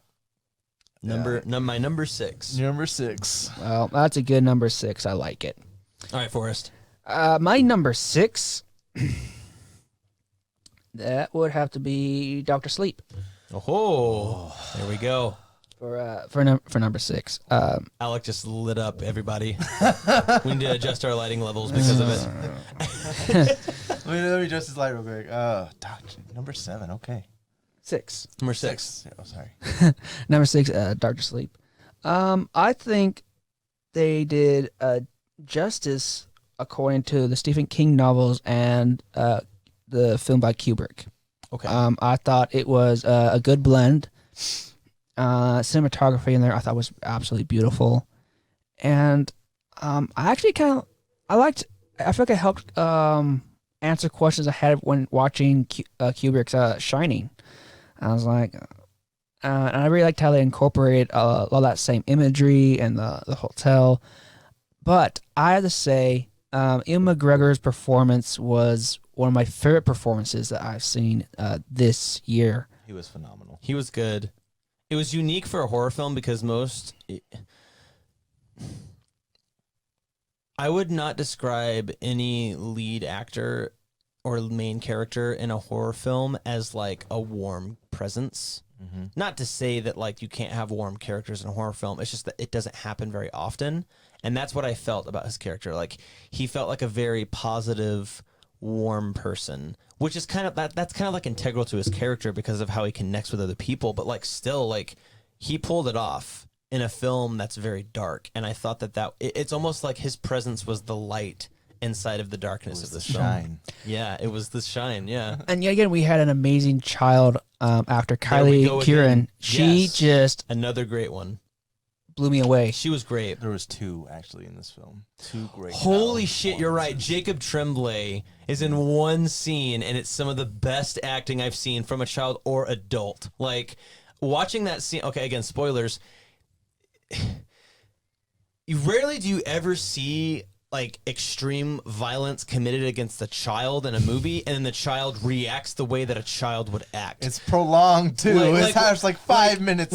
When violent acts happen to children in a movie, it's always like they're kind of like or like this kid's like screaming at the top of his lungs, and I'm like, yeah, that's what a kid would freaking do if that happened. Like, and it was believable. Like it unsettled me. That was very unsettling. There was a That scene was question. hard to He watch. says, "Are you gonna hurt me?" And they're like, "Yes." And then That his we- reaction, I was like, "Oh my god!" that was like, whew, that was tough. That's a bold decision as a filmmaker, like to include that in a film. Yeah, But it was good. it was really good. And But sorry, back to the lead. I forget her name.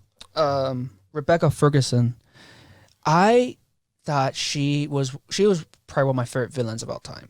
I agree. She was- She one of had- my, she was one of my favorites. Even though she wasn't like, just some of her mannerisms would just creep me out, and you just knew that this was an evil woman, and you knew that from the start. And you can't. But I like how because you understood like her motive, and what her plans were, and it rather just be like, oh, I'm a bad guy. I just want to get this person just because I'm bad. She was just trying to eat. She was trying to survive. Yeah, and it was just like.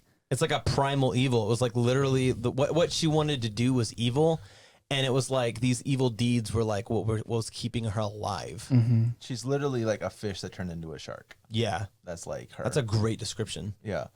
She's just like this primal hunger Yeah. that like is unnatural. Beautifully terrifying. I was the perfect way to describe her. She was Very enticing. very enticing, and I was completely wrong in the review when I said that was Charlize Theron. I was being an idiot. I don't know why I said that. Yeah. Well, for my closing comments on that, like it was something I've never seen before, and I really enjoyed it. I forgot who directed that. Mike Flanagan. Mike Flanagan. I want to see more Mike Flanagan movies now after seeing this. Watch The Haunting of Hill House on Netflix. That's a show that he Oh, made. he did that? He wrote and directed every episode. I and heard it's- good things about It's that. really good. I would say check out Hush as well. That's on Netflix. That's a thriller that he made that's really good. And then Ouija Origin of Evil is a very good example of a sequel. Well, I guess it's a prequel, but it's light years better than the original. Because the first Ouija is trash, and that second one that he made is so Ouija? good. It's really well. He didn't make the first one. So he made yeah. he made a prequel from the first. Yeah, so Okay. Ouija is like, it's about these high schoolers that get a Ouija board, and there's like a ghost that kills people or whatever. And then Ouija Origin of Evil sequel or prequel is made by him, and it like takes place in the 70s, and it's like the origin of the ghost that's in the Ouija Right. board, and it's really good. I'll have to check that out. But yeah, keep your hands out of other people's drawers. Never know what might happen. Oh my god, that scene made me cringe. Sweet. Okay. Your number 6, Tex. Alec. Oh yeah, I played Tex in the movie. Yes. I was so Doctor Sleep is higher up on my list, and I'll go into that more once I get into it. But Right. For my number 6, this is okay. I personally really liked El Camino. I'm gonna go back and explain for a second. Okay. But it doesn't stand alone as its own film. Okay. It basically, you have to have seen Breaking Bad first to like fully encapsulate it. Kind of like the whole Endgame thing. Exactly. Okay. Which is why it's not higher. Okay. And at this point, every other film on this list completely stands by itself for the most part. Like, not to the extent of anything like Endgame or Breaking Bad. like having to Yeah. watch like a whole like saga of things to understand what's going on for the most part. Okay. My number 6 film of the year, because everything after this point is just phenomenal, Mm-hmm. is Parasite. Ooh, there we go. And this is Colby's dream child over here. Parasite is a really good movie. I Yes. rewatched it for the second time, and it just made me appreciate it so much more. I actually raised it up 2 spots after watching it again for the second time, because I saw Ad Astra twice and Once Upon a Time in Hollywood 3 times, and yeah, watching the first half of Ad Astra, I'm like, wow, this is really great. Why isn't this higher? And I was like, oh yeah, second half. And no, rewatching Parasite, it's just great filmmaking. And It is. It's just great filmmaking all around, just everything. I think that this and 1917 are the 2 best directed movies of the year. I think Bong Joon-ho achieves something that directors rarely achieve with this movie, and that's something that is thematically rich, culturally relevant, and entertaining all at the same time. I will say that. I will say the amount of tones and themes and genres that this film kind of does, like it goes like a whole juggling thing, like literal juggling. That's what it feels like, and it's just not. It just works. It's a circus trick of a film. Yeah, and it works, and it's not weird at all. It's like completely like, oh, it's just Parasite. Like It flows. Of course, it's like this. Yeah. It feels completely natural and unnatural at the same time, and that's how I would describe it. And just, the twist at the end, and the score was phenomenal, and I was just in love with the cinematography just the entire time. I really liked the Yes. shots and like the way they would like set things up for the future. Colby's seen this film at least 8 times. Not quite. We're getting there, but he has to have an individual viewing with every person he talks to this movie about with. That's the rite of passage to enter friendship with him. And Yeah, I mean, as they say in real estate, location, location, location. Because you want to know all the locations in your home, too. yeah. No, the production Yes. design in this movie is so good. It is really well done. what did you think of the film, Forrest? I thought it was a fantastic screenplay. This is my dream pick for best screenplay at the Oscars. Like, I don't think it's gonna win it because I don't think that it has quite the clout that some of its American contemporaries have, like Marriage Story. But this is my favorite screenplay of the year, just because of how It is one of my intricate it favorites. is. Like, I know you were talking about how great the screenplay of Knives Out was, but to me, this screenplay just dunks on it. Well, I agree, and like Knives Out is one of my favorites of the year, but this is, I think, the best of the year because the way that this movie set, like I said, the way that it sets up future events is so carefully done. Like this movie is written and directed with care. Bong carefully takes you moment by moment with each character to the exact moments that they need to go to make the story as effective as it can be. The pacing is also phenomenal. Yes, it is. I will say, actually, I would say Knives Out does a great job of this. I would actually say, I was gonna say that Parasite does a great job of going in depth into like 8 or 9 characters in a relatively short and effective period of time. But I was also gonna say Knives Out also does this fairly well. But I will say I cared a whole lot more about the characters in this film over Knives Out, just because it just has a charm to it that I really enjoyed. It just had like, Yeah.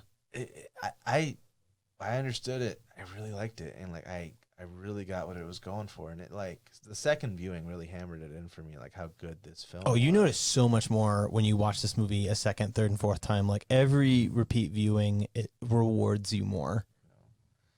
And yeah, I agree. The characters in this movie are way deeper than a movie like Knives Out, but it's also because like this movie spends so much time setting them up. Like there's just tiny little things that characters do in like the first act of this movie that on your first viewing you'll kind of just shrug off as like, oh, they're just doing something. And then when you watch it again, you're like noticing that those are character moments establishing character and deepening their arcs and like setting up stuff to come. I will say I was proud of myself for noticing this because Colby didn't notice it after watching it 8 times. And that was, there is a situation that happens in the film, and this kid gets his head bashed in pretty badly, and he needs to get brain surgery, and he has like a laughing kind of disorder for like a little bit, and he's basically the Joker.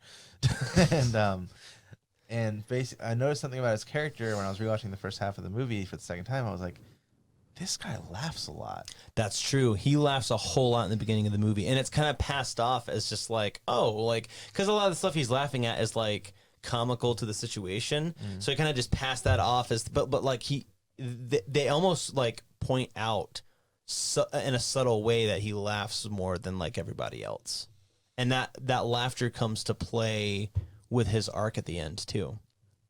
And yeah, there's just so hard. I was like, yeah. Little details like that, I think, are what elevate this movie past to what it already is, which is amazing. But yeah, I know Colby's gonna want to talk a ton about this. So yes, I'm gonna let him when it's. Yes, when we'll move on. Let's move on. We'll move on. So, my number 5. Here we go. Scarlett Johansson again. My number 5 is Marriage Story. Oh, and this is one I've been wanting to see, but I have not yet seen it yet. See, this Another is one, Netflix film. This is one I don't think I'm going to be able to see. See, knowing your situation and knowing where you come from, I can understand why you might have a hard time watching it. I don't want to tell you straight up to watch it. I would say it's worth watching, but for someone like you, I would say take caution with it, just because it is a subject that's so touchy and close to you. Yeah. But no, I love this movie. It's so good. Like, I don't think that it's very rare for a movie to have such a heavy, hard-hitting, dramatic, dark center, and yet sprinkle so much comedy around it in a natural way. Like, this movie, it's funny. It's really, really funny. But you can't, as funny as it is, you can't call it a comedy because there's so much weight and drama to the story. Like, it's a dramedy, but it's one of the funniest dramedies I've ever seen. Like, and the humor is rooted in just such natural things that you can relate to. Like, in the beginning, there's a montage where like one of the spouses will be like reading this letter of like what I love about my spouse, and they're like naming things that they love about the person, and they do it with both people at the beginning. And there's this one where like Adam Driver's reading, his character's talking about his wife, and he's like, it was never too hard for her to close a cabinet. And as soon as he says that, you can see him like in a kitchen, and he turns his head, and he like just full on like rams his head right into it without looking. And it's like such a quick cut afterwards, and it's like, it's so funny watching that moment, because it's like you understand the pain of that, because most people have like walked into things in real life without noticing it, but it's such a comedic moment just because of how it's edited. But just things like that throughout the movie just bring so much like humor to it. And it's interesting because like when you're in a dark situation like that, the natural human thing to do is to like make light of the situation so that you can like handle it better. And this movie like does that a lot in a very natural way. Wow. But yeah. What do you think of the casting of Adam Driver? Because I'm like, he's pretty young. I mean, compared to other actors of being on the silver screen on studio films. But what do you think of them like casting Adam Driver? I really liked him. In fact, his performance isn't my favorite acting performance of the year, but my favorite acting I can't talk. My favorite acting performance of the year wasn't nominated. And so was it Defoe from Lighthouse? No. We'll get to it. It's in my top 10. We'll get there. But I'm actually really curious now, because I was thought you were gonna say Driver. I'm like confused. No, but out of the nominees, out of the 5 nominees at the Oscars, Driver is my favorite. Like this is my number 2 favorite performance of the year, and he's my pick. He is my pick for best actor, who I would want to see win, just because it's such a layered performance. Like, you really get to see so many different emotions from this guy. Like, you see pure ecstasy and happiness and joy. You see disappointment. You see fear. You see sadness. You see anger. You see regret. Like, you see so many deep emotions Right. conveyed in such a way. Like there's the scene that they're probably going to play for his Oscar clip is the very obvious scene, like the apartment scene, like the "do not compare me to my father," like that scene that's like the apartment scene where him and Scarlett Johansson are yelling. It's all over the internet, and that scene's a great scene. The scene that I hope that they show for his clip is there's a scene where he sings a song from a musical called "Being Alive." It's like towards the end of the film, once the divorce is settled, and he's kind of like talking with some of his buddies at a bar, and they're just drinking and talking about things. And the song starts getting played like on a piano in the bar, and he's like, "Oh!" And he gets up and kind of just like gets to the mic and starts singing the song. But this song, "Being Alive," it's like it touches on some of the regret that he and Johansson's character inherently share about their divorce and like how they both came to this point in their lives. And it's such a subtle scene because he's really just singing the song, but he's singing it in such a way that like you see the connection, you feel this regret and this hurt from like what they went through, and it's such a good scene. And he's a great singer. He's a really good singer. Now that I'm excited to see. No, and, yeah. and I changed my mind. I want to sit down with him and Scarlett Johansson for coffee. Because he also seems like Ask them about such a their down-to-earth guy. I want to chill with Adam Driver. I will see that. I had to show you my coffee group list that I want to like sit You down. have a list. He Yes, just I do pulls have a out a list. piece of paper from his pocket. It's a list, and it's like, here's the list of famous people that I want to have coffee with. Yeah, I do. Also including Johnny Depp and Chris Pratt to the table. That'd be fun. Okay. That'd be a good time. You know, maybe I'll write a screenplay about it and then send it out there. I'm like, oh my gosh, this would be such a cool like Have like a My Dinner with Andre type instead of of 12 angry my coffee with Forrest. instead of like Coffee with 12 Forrest. angry men, it's be like 12 famous celebrities and a fan at a coffee shop or something. Do you think he's gonna be 12 Phoenix stars in a at the coffee Oscars? bar. I don't think he's gonna beat Phoenix, and it makes me sad. I'm gonna be honest with you. I think at the beginning of Oscar season, before all these award ceremonies started happening, I thought it was like anyone's game, as opposed between looking at three performances. I thought it could be any one of these guys, and then Phoenix has just been taking award after award after award after award. At this point, he took the Critics' Choice Award, he took the Golden Globe, and he took the SAG. So I'm like, there's no way. It's unbeatable at this point. And What's the SAG again? the Screen Actors Guild Awards. That's the one that just happened, right? Yeah, Okay. yeah. So the Screen Actors Guild is the guild of actors, and they vote on acting. I was gonna try to give a much more deep explanation than that, but like each category at the Oscar has their own guild. Like PGA, Producers Guild of America, that's like the Best Picture guild. DGA is Directors Guild of America. ACE's American Cinematography. No, ACE is the editor one. I can't remember, but ASC is the Society, American Society of Cinematographers. So like there's all these guilds. But anyway, regardless, Phoenix has won all the awards so far, and his performance is not my favorite of the year. It's my number 3 of the year. It's still a great performance, but I think he's unbeatable at this point. Did you hear Did you hear his acceptance speech At the SAGs? At the SAG, where No, he's- I heard his at the Golden Globes, but not at the SAGs.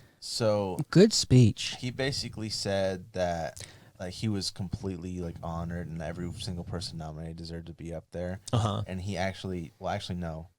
He said he was honored, but he actually at the very end he goes to Adam Driver. He says you should be up here. Which Well, and I it's- thought that was respect, but then not on the other But hand. no, he did give compliments to the other nominees, which I thought was great. Well, I feel like you have to at this point, but to see someone with that humility does make me happy, because like this is a stacked year, and it's like I think, and it's interesting. I think Phoenix sees it the way that like film fans and critics see it, because a lot of film fans and critics, like if you look at those people, they're like, oh, like they're Phoenix was good and all these other performances were good, but like.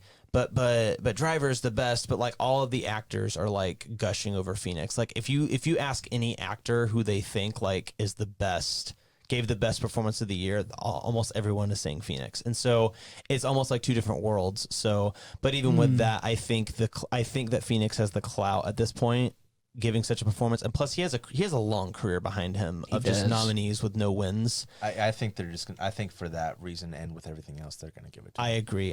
And again, I wouldn't be saddened by it. Like he's not my. I don't think he's like doesn't deserve to be there. Like it is without a doubt one of the best performances of the year. It's Yeah. great, and he carries that movie. It's not my personal favorite, but again, it's not something that's going to upset me. Like a good comparison is like last year I keep saying last year 200 years at ago. the 2 years ago. 7 years ago The first Oscars. at the 2018 Oscars. John Wilkes Booth won the Oscar for the best actor. Gosh. The best actress category for 2018, I really wanted Yalitza Aparicio to win for Roma, but I wasn't upset that Olivia Colman won for The Favorite because it was the same type of thing. Like Olivia Colman's performance wasn't my favorite, but it was great, and since she won, I was fine with it. And it's like at the end of the day, will I be fine with Phoenix winning Best Actor? Absolutely. But Driver's performance, I think, is just like a slightly step up in my book. But yeah, no, great movie, great performances from everybody. Scarlett Johansson is amazing. I really hope she wins Best Actress. I don't think she will, again, because I think Renée Zellweger is going to take it for Judy, a movie I also haven't seen and need to see, so I can have an opinion on. But like Scarlett Johansson is so good in this movie, and Laura Dern is great too. Like there's just, again, not a bad performance in this movie. Really good. But yeah, Marriage Story. That's my number 5. All right. My number 5 would have to be Once Upon a Time in Hollywood. Ah, there we go. Yeah. I put it there. This is probably one of my, as you mentioned, this is one of my favorite Tarantino films. Mhm. I thought that, I was like, wow, this isn't. I'm like, is this gonna be like another like gore fest Tarantino? But I mean, At the end it was. at the Oh, end, yeah. the third act. It does at the end. That's for I sure. loved it. When someone gives you an acid dip cigarette, you never save it. You never know when you're gonna need it. Actually, no one do acid, but We do not endorse the use of acid on this show. if you smoke, I noticed what you're doing there with the whole Yeah. dog thing. That was Okay, I was just funny. making sure you guys understand. yeah, I mean, Okay. if you smoke, that's okay. That's legal. If you smoke other stuff, if it's legal in your state, that's We cool. don't condone But it. Well, you heard it here first. We're not going to disclose our location, but anyways, where was I going with that? I'm sorry. So, anyways, I really liked Once Upon a Time in Hollywood. Once again, Tarantino is genius when it comes to who he wants to be in his movie. I've seen a lot of his films, and I'm like, for me personally, I don't think he's really made a mistake of who he wanted to play as who. I agree. He does a really good job of casting in all of his Yeah, films. and when and obviously like when he finds people that he really likes to be in his movie, in a movie, he kind of keeps them along. I really liked how the story was set up.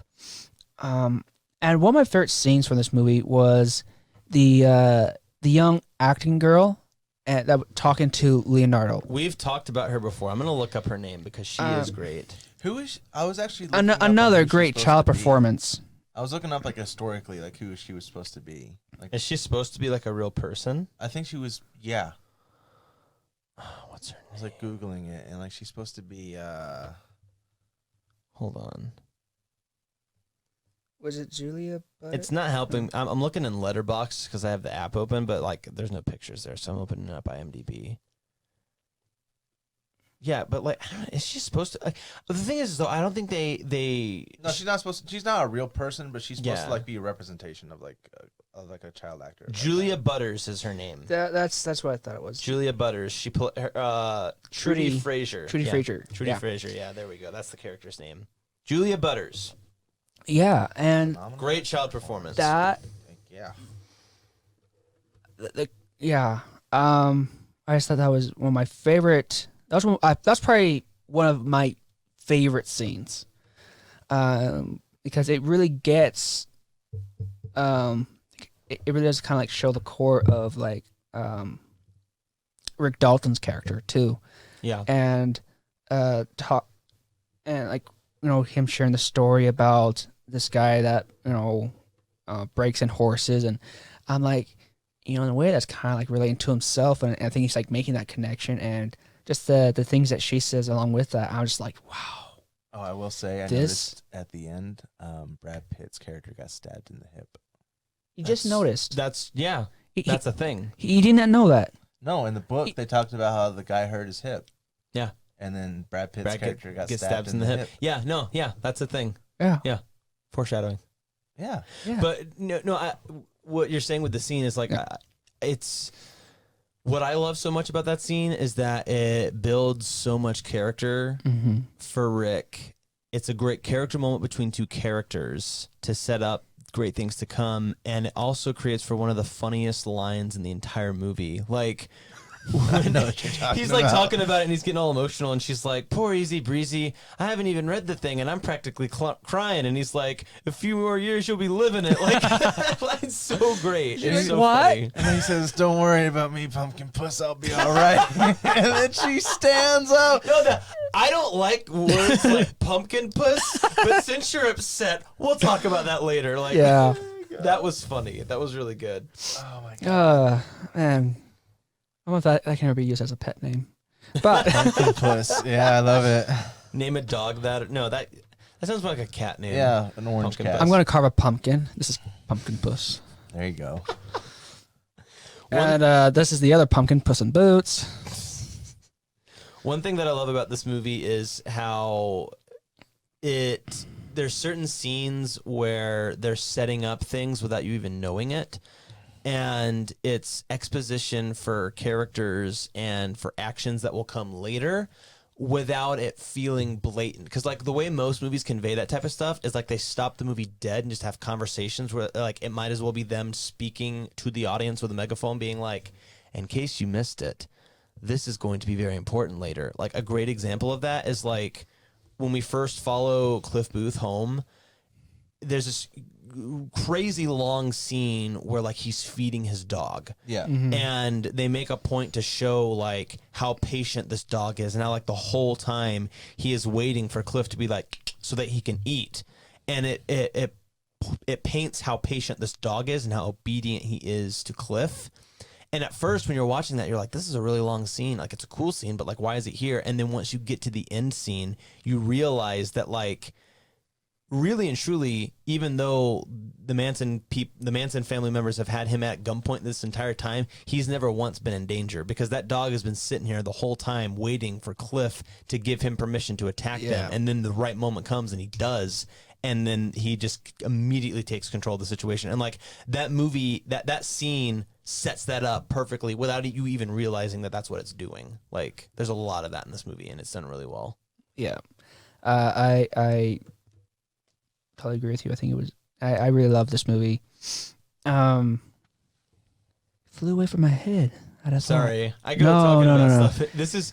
I've already said my piece about it. This is I'm you just talking waiting about for it. Parasite to come along because well, this would be add another hour to the show. No, I really, yeah. I thought it was really exciting. And I'm excited what Tarantino's going to do for number 10. I agree. I want him to make more than just 10 movies. I do too. want him to be I don't want it to end. Oh, I think he's having fun again. Like, yeah. I think he said that because he just didn't want to make movies to make movies. But I think I think he'll just want to make movies, you know, like you know when he. Like, I agree. something cool. Yeah. I think he's like rediscovering his passion. I now want to go on Netflix and see if I can find the show FBI. Okay. Oh, that old show. Yeah. FBI, yeah. You know, I read something on Twitter too. Tarantino says that he wants to write and direct, I think, like 6 to 7 episodes of Bounty Law with like. Oh yeah, with Leo. I saw an That'd be interview with him, and cool. he's like, oh, if they, he's like, I would have loved just to keep on going, making like just make some Bounty Law. I would episodes. watch it. I legit would watch it. I would. Yeah. I would do it just to do it, to be completely honest. That'd be so cool to do. Like just drop it on like Hulu or Netflix or whatever. Like I would watch it. It'd probably be like Netflix. Yeah. Starring Rick fucking Dalton. Hey, remember, you're Rick fucking Dalton. Don't you forget it. If you don't get these lines right, I'm gonna blow your brains out. It's my favorite line of the whole movie. So I guess Yeah. Number 5. What's your number 5? Yeah, So- Alec, you're number 5. Number 5. whether you believe it or not, my number 5 is also Once Upon a Time in Oh Hollywood. my gosh, we're Oh, twinsies. Is this the first movie that we've all had in our top 10 so far? Because there's been a lot of 2s. Like both of you guys had Endgame. we both had.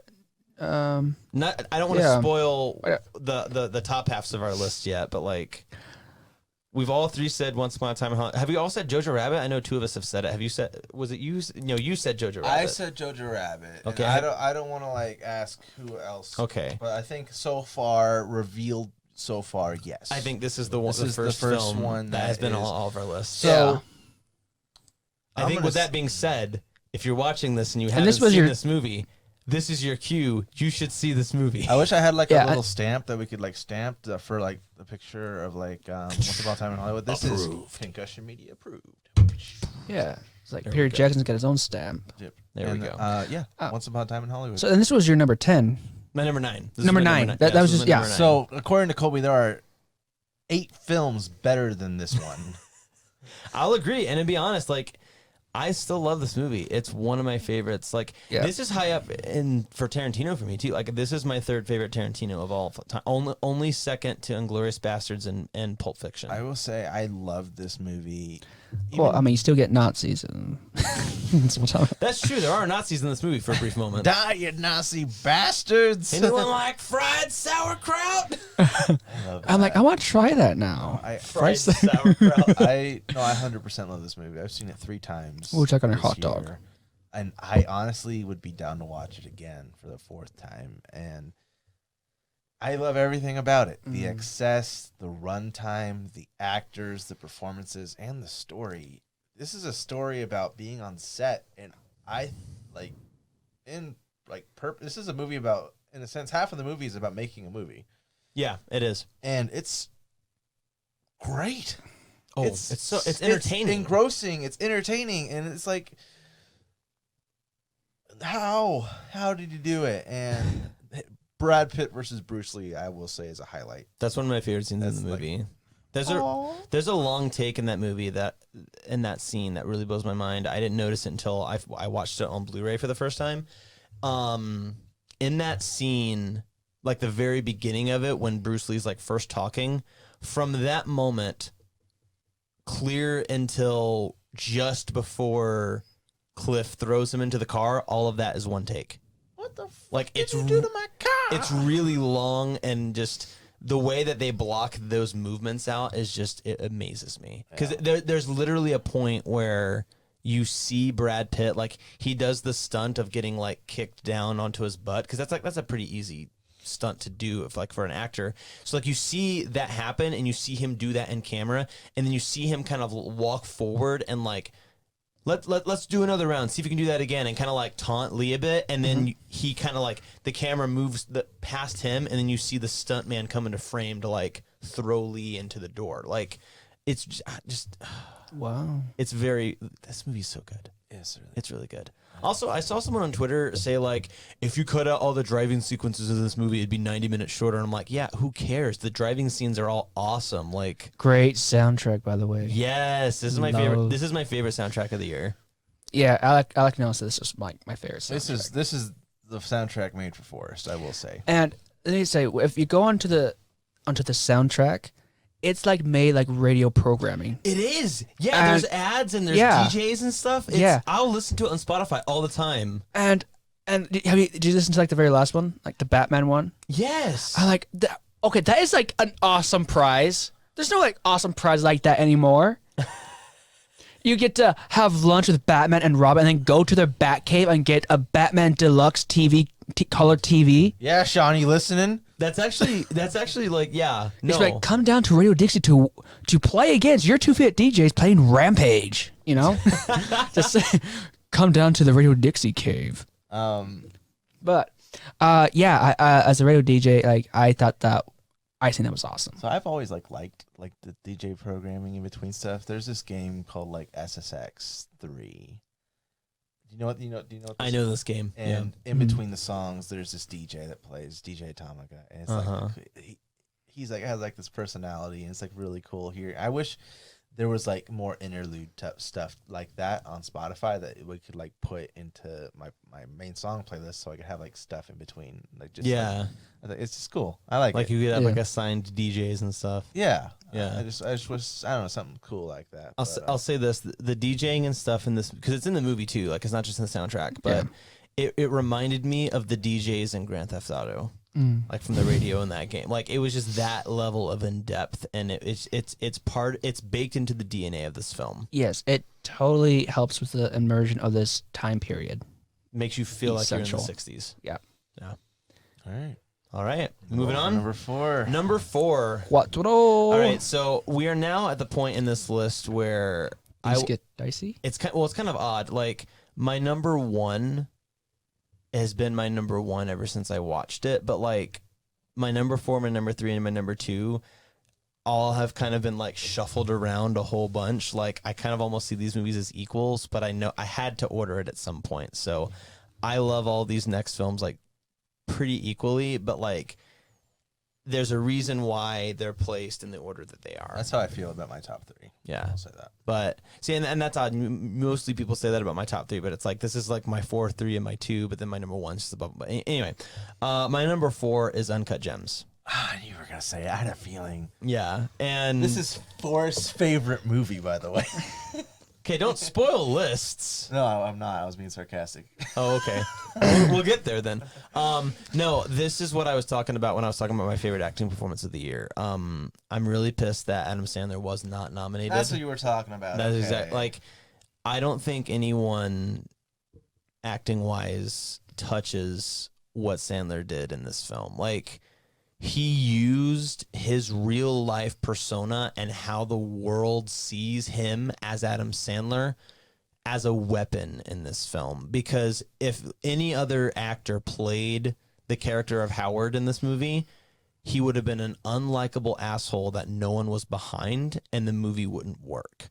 But Adam uses the way people see him to his advantages and as a weapon, because he's an unlikable character, but his level of charisma and charm that is driven from his real life personality is infused with the uniqueness of this character that he's playing, so that he's not completely unlikable. Like when he constantly regresses and like digs another hole, it's not like, oh, you idiot, why are you doing that? You're stupid. Like, I can't believe it. It's more like, no, come on, man. Why are you doing that? Like, don't do it, buddy. Like, you're better than, like, that's how you feel watching it. And it's just like, it's just, and that combined with like everything he does, like to the way that he talks, to the way that he behaves, like, it's paradoxical. It's like he uses his persona, but yet at the same time he's unrecognizable. It's a paradox, and it's beautiful, and I love his performance so much. I think that was also interesting that kind of came off the screen was that not as like he was like a kind of like a nasty personality, but like I kind of feel like he had poor hygiene too. Yeah, Didn't he look You disgusting? could smell him. He's a dirty guy. Yeah. I'm just like, I do not want to shake his hand or embrace him. Yeah. I mean, dirty on the inside and out. yeah, and I'm just like, he just looks like a slime ball. Yeah. Yeah, and I was like, I wonder his wife doesn't put up with him. Anyways, maybe that's why he's got a Guma. She's the only one that would put up with his hygiene. Anyways, I would say like this wasn't my favorite movie of the year, but I think it did it did get what it wanted to get across of corruption and kind of challenging fate and karma can just, and he had so many opportunities to just walk away. He did. He did have So many. And He just couldn't. Like, the way this movie portrays addiction Yeah. is scary. yeah, gambling addiction. Yeah, and I think it did a great job portraying addiction and the frustration as an audience, saying like, "Oh, just let it go. Just you're free. You're free. Just let it go." It was shocking. It was intense. Mhm. Honestly, for me, it not being in my top 10 was just. I mean, there was a lot of good movies, and it just kind of started to come down to a little bit of a preference. Mhm. What made me love this movie so much is the atmosphere that it creates. I really am upset that this movie wasn't nominated for editing because I feel like this movie was probably, I think objectively, this was the hardest movie for anyone to edit just because of how they filmed it. I was listening to a podcast, the A24 podcast, actually. It's the Safdie brothers who directed this movie and then Paul Thomas Anderson. And they were talking about how the script had to like be precise in where it would take people, but loose enough to allow people to not necessarily ad-lib, but like cut people off and create that sense of like anxiety that the movie infuses by everyone talking over each other and yelling at each that other. happened quick. Like they gave these actors permission to like at any time, like if you feel like you should cut off this other person with what they're saying and say what you need to say and talk over them, do it. And so because there were so many different versions of people cutting each other off at different times and different takes and different shots, like the editing, like they had to work really hard to make it as smooth as it was. Like the editing is really good. And that's why it was a confusing trailer for people who are like, well, I have no idea what that was about. Well, yeah, and it's like that's what I love too. Is it's like almost every scene there's multiple people yelling and talking over each other, and yet I never felt lost. I completely The agree. sound mix is like again. This was snubbed for sound. Like this is to me again objectively the best sound mixing of the movie because there's so much in the mix, and yet you don't get lost in any of it. Like the level of detail to that mix is just it's amazing. If you need your heart rate to pick up, this will do it. It's anxiety. Oh, it'll totally Yeah. do it. I was uncomfortable just the entire. I was time. too. It I was like moving around in my seat, like, oh my god, This it is keeps that- getting This worse. is that kind of like twitch in your seat movie, like, and I loved it. Like, and again, like, this is a movie that I can't wait to rewatch, but I'm also gonna like take some time before I rewatch it because this isn't gonna be a movie that I'm gonna be able to pop in all the time. Like, I'll probably only be able to watch it like once a year, if that. But still, it's one that it draws me because of that. And again, like you said, that portrayal of addiction is so good. Again, I'm gonna, spoilers. I think that the shock of as shocking as the ending is, I made my jaw at the floor. I will say. as shocking as it is, it's also super fitting. Oh, because you have this moment where, like, for a tiny brief moment, you're like, "Wow, you being a jackass actually pulled through. Look at you, you did." And then he gets his head blown off, and it's like, you know what? Though he had it coming. Like it makes sense. Like and it's just like it's so shocking but so fitting. From a writer's perspective, it was perfect. It's I so will good. say. Yeah, this is one of my favorite movie endings of the year. I think performance-wise, it was phenomenal. Adam Sandler transformed himself to be this role. I think this is far and wide his best performance. 100% agree. The one gripe I had about the film was the weird 80s synth soundtrack it had going for it. I like the soundtrack. I was like, I don't what? think it's the best of the year, I but was I like, like what it. is going on? And then the credits happen, and it's like, I'm like, am I in a dance club? What? It was anxiety-inducing. I thought it was It's what your inner thoughts look like with addiction. right. Yeah. 80s synth dance club, and it was just. It's very Safdie brothers. It was for me personally, this and Midsommar are just outside my top 10 list. Midsommar being 11, this being number 12. But I thought it was a phenomenal movie. I took Adam Sandler seriously, which Yeah. I Rarely happens. I was like, and all should right, happen let's more. just see it. Let's just see it. Yeah. I thought he was going to start singing the Hanukkah song, right? His Jewish accent in this movie was top notch too. Like he kind of because like he's Jewish in real life, obviously, but like he doesn't really carry that Jewish accent and like the mannerisms and like dialect and the idioms and like just like the way he spoke, like he felt like an actual like slimy New York Jewish guy, like which I loved. Like he's so good. This is a very I will say it's a very R movie, which I liked. A very R-rated film. Yeah, and when This is a hard R. When we saw this movie, there's a whole bunch of elderly people there, and one of my favorite parts was hearing kind of their reactions to it. Oh, I'm sure they were all extremely uncomfortable. They were not. They were like, "Oh, really?" This movie's vulgar. I heard. As Carlos says, it's unchristian. I heard a couple of those, and I will say there was not a couch scene like in a certain parachute movie, but they did get close. They will say they did get close to it. No, but the scene in the closet, I think That's one of my favorite parts of the whole movie. that scene It's hilarious. that scene elicits all the same emotions that are elicited from the couch scene in Parasite. Like the same level of uncomfort is in both of those scenes. I really liked it. I mean, I gave the film an 8. And Yeah. I gave Midsommar an 8. That's why they're not Great quite films. there. Great. They're great films. Those are fantastic films. And, well, they're great films. And Yeah. So yeah, that's my number 4. Forrest. I dig it. I Awesome. respect it. Well, my number 4 goes out to Jojo Rabbit. Awesome. There we go. That's There's the- another 3P. That's the 3P. Go see Jojo Rabbit, everybody. Approved. Concussion Media Yes, approved. That's right. Yeah, Rowan Griffin Davis, the child actor, great job. Phenomenal. Excellent This is like the year of performance. child actors. What the hell? One that Yeah, from like Doctor Sleep to Jojo Rabbit to Once Upon a Time in to Once Hollywood. Upon a Time in Hollywood. Yeah, great. I want to plug one real quick. It's not my top 10, and I'm sure it's not in yours either. But Honey Boy also has a great child performance. Noah Jupe. to see Honey Boy. He is amazing. He plays the lead in that film, and it's great. This, another year for child performances. There's 2 in Doctor Sleep, 1 in Once Upon a Time in Hollywood. I would even say 2 in Jojo Rabbit. The kid who plays Yorkie, I loved. The fat charming. friend with the glasses, he was Yeah. hilarious.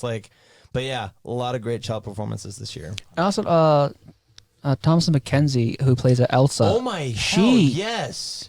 Wow. I kind of think she kind of gets a little overshadowed, but she did a great job. I think she, honestly, okay, as good as Scarlett Johansson was, I almost wish that, no, I'm not even gonna say almost, I wish Thomasin McKenzie was nominated instead of Scarlett Johansson, because I think Thomasin McKenzie has a lot more to do, and I think plays a lot more weight to the story. Yeah, I mean, Did ScarJo get nominated for this? She one? did. She was nominated for supporting. Really? Yeah.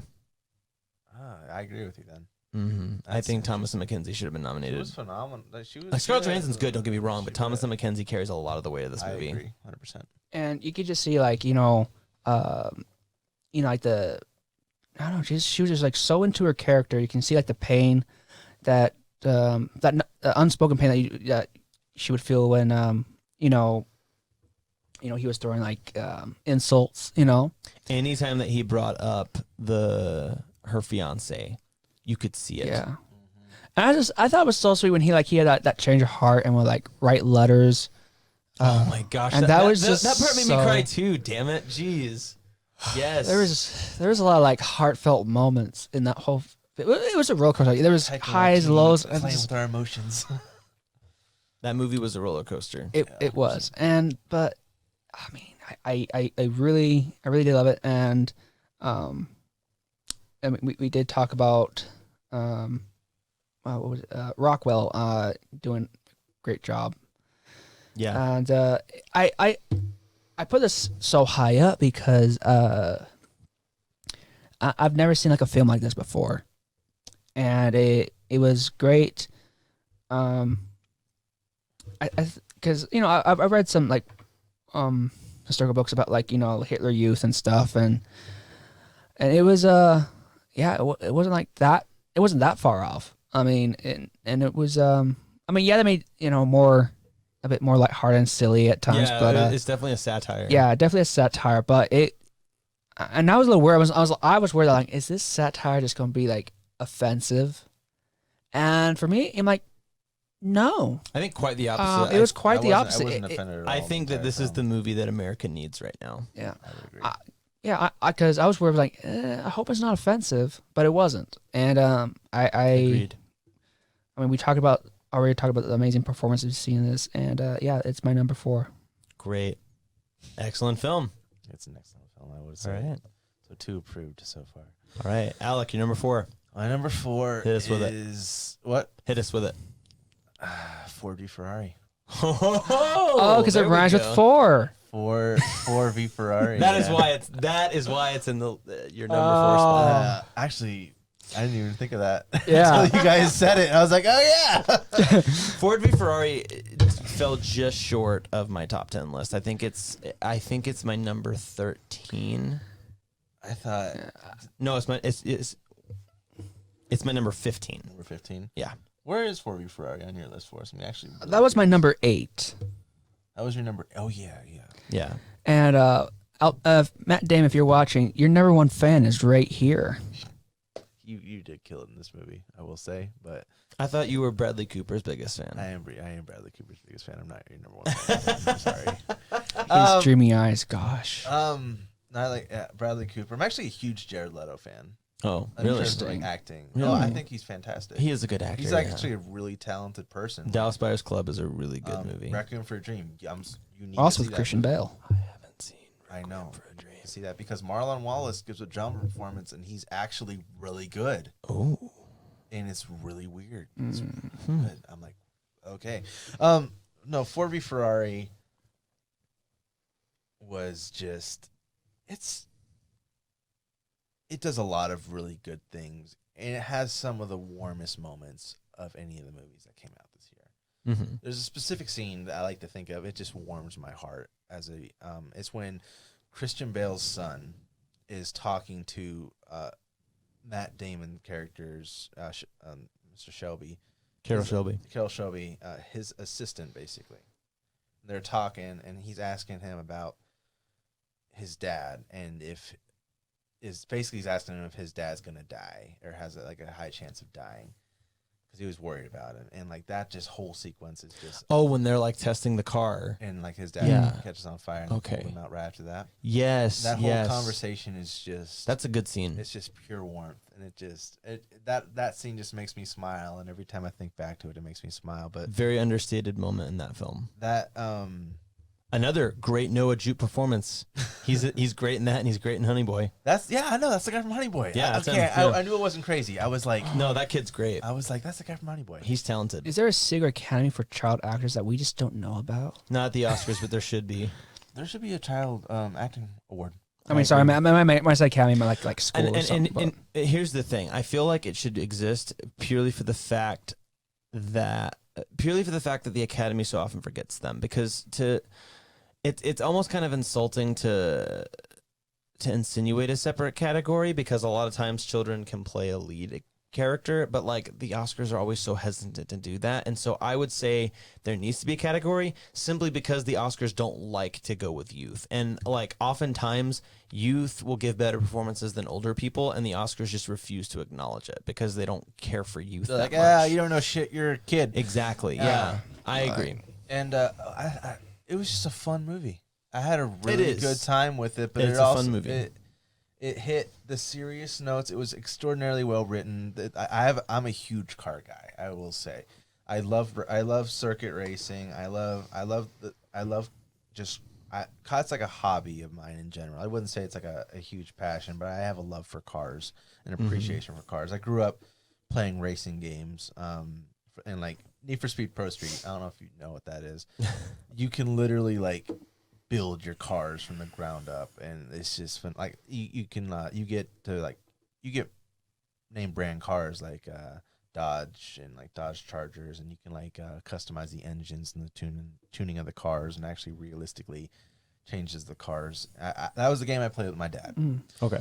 So, and I'm talking a lot. I'm talking probably 200 hours plus in that game. Wow. Maybe even more, just of us playing that, and just like the mutual love for just the roar of the engines and the speed. And because I don't like NASCAR is boring, but circuit racing is just phenomenal. It's super cool. And like I was saying before, the sound mixing, All right. Very good sound mixing. mixing is just right there. And Spirit Racing. That's Ford v Ferrari. Right Carlos on. would here be number one, but we'll see. I don't actually think it's Carlos's number one anymore, I don't think so either. but It's probably Parachute. no, I think it's The Last Black Man in San Francisco. Really? Yeah, I haven't. Did he watch that without us? he did. Yeah, good movie though. I watched that on the plane ride home from the holidays. Really good. All right, my number 3 is 1917. Okay. Interesting choice. Excellent Interesting film. choice. Never seen it or heard of it, actually. Oh What? yeah, You haven't seen it or heard of it? No, I don't even know what. Was that a year? What? Oh, you're messing Ha, with ha, us. Ha, ha, ha. Ha, ha, ha, ha. Didn't you guys just review this movie? Yes. We That's what I was literally like. reviewed it like the last video I posted. is what we did. I was thinking like, I just he made the needs thumbnail. help. It's a cool Yeah. thumbnail. I like the thumbnail, but This is the last movie that I have seen of 2019. It's not the last movie that I will see. There's still plenty I want to see. I'll mention those before I get to my number one. But yeah, great movie. Sam Mendes achieves the impossible with what can and cannot look like a one take. I don't know. Not to downplay Dunkirk because it's a good movie, but like Dunkirk had a very simple plot with technical perfection and execution. This movie raises the bar for that, for like simple plots and technical execution, and knocks it out of the park. Like the amount of thought and work and time that it took just to plan out this movie, let alone execute it, is mind-blowing. And Sam Mendes, I think, is a really good director who doesn't get quite enough credit in Hollywood. Very talented guy, and just he knew how to pick them. Like Roger Deakins, Blade Runner 2049 is one of my favorite movies of all time, and he does a great job with the cinematography there. But this is his best work, far and wide. Like, wow, Yeah. this movie is so good. I really, really enjoyed it. It was very immersive.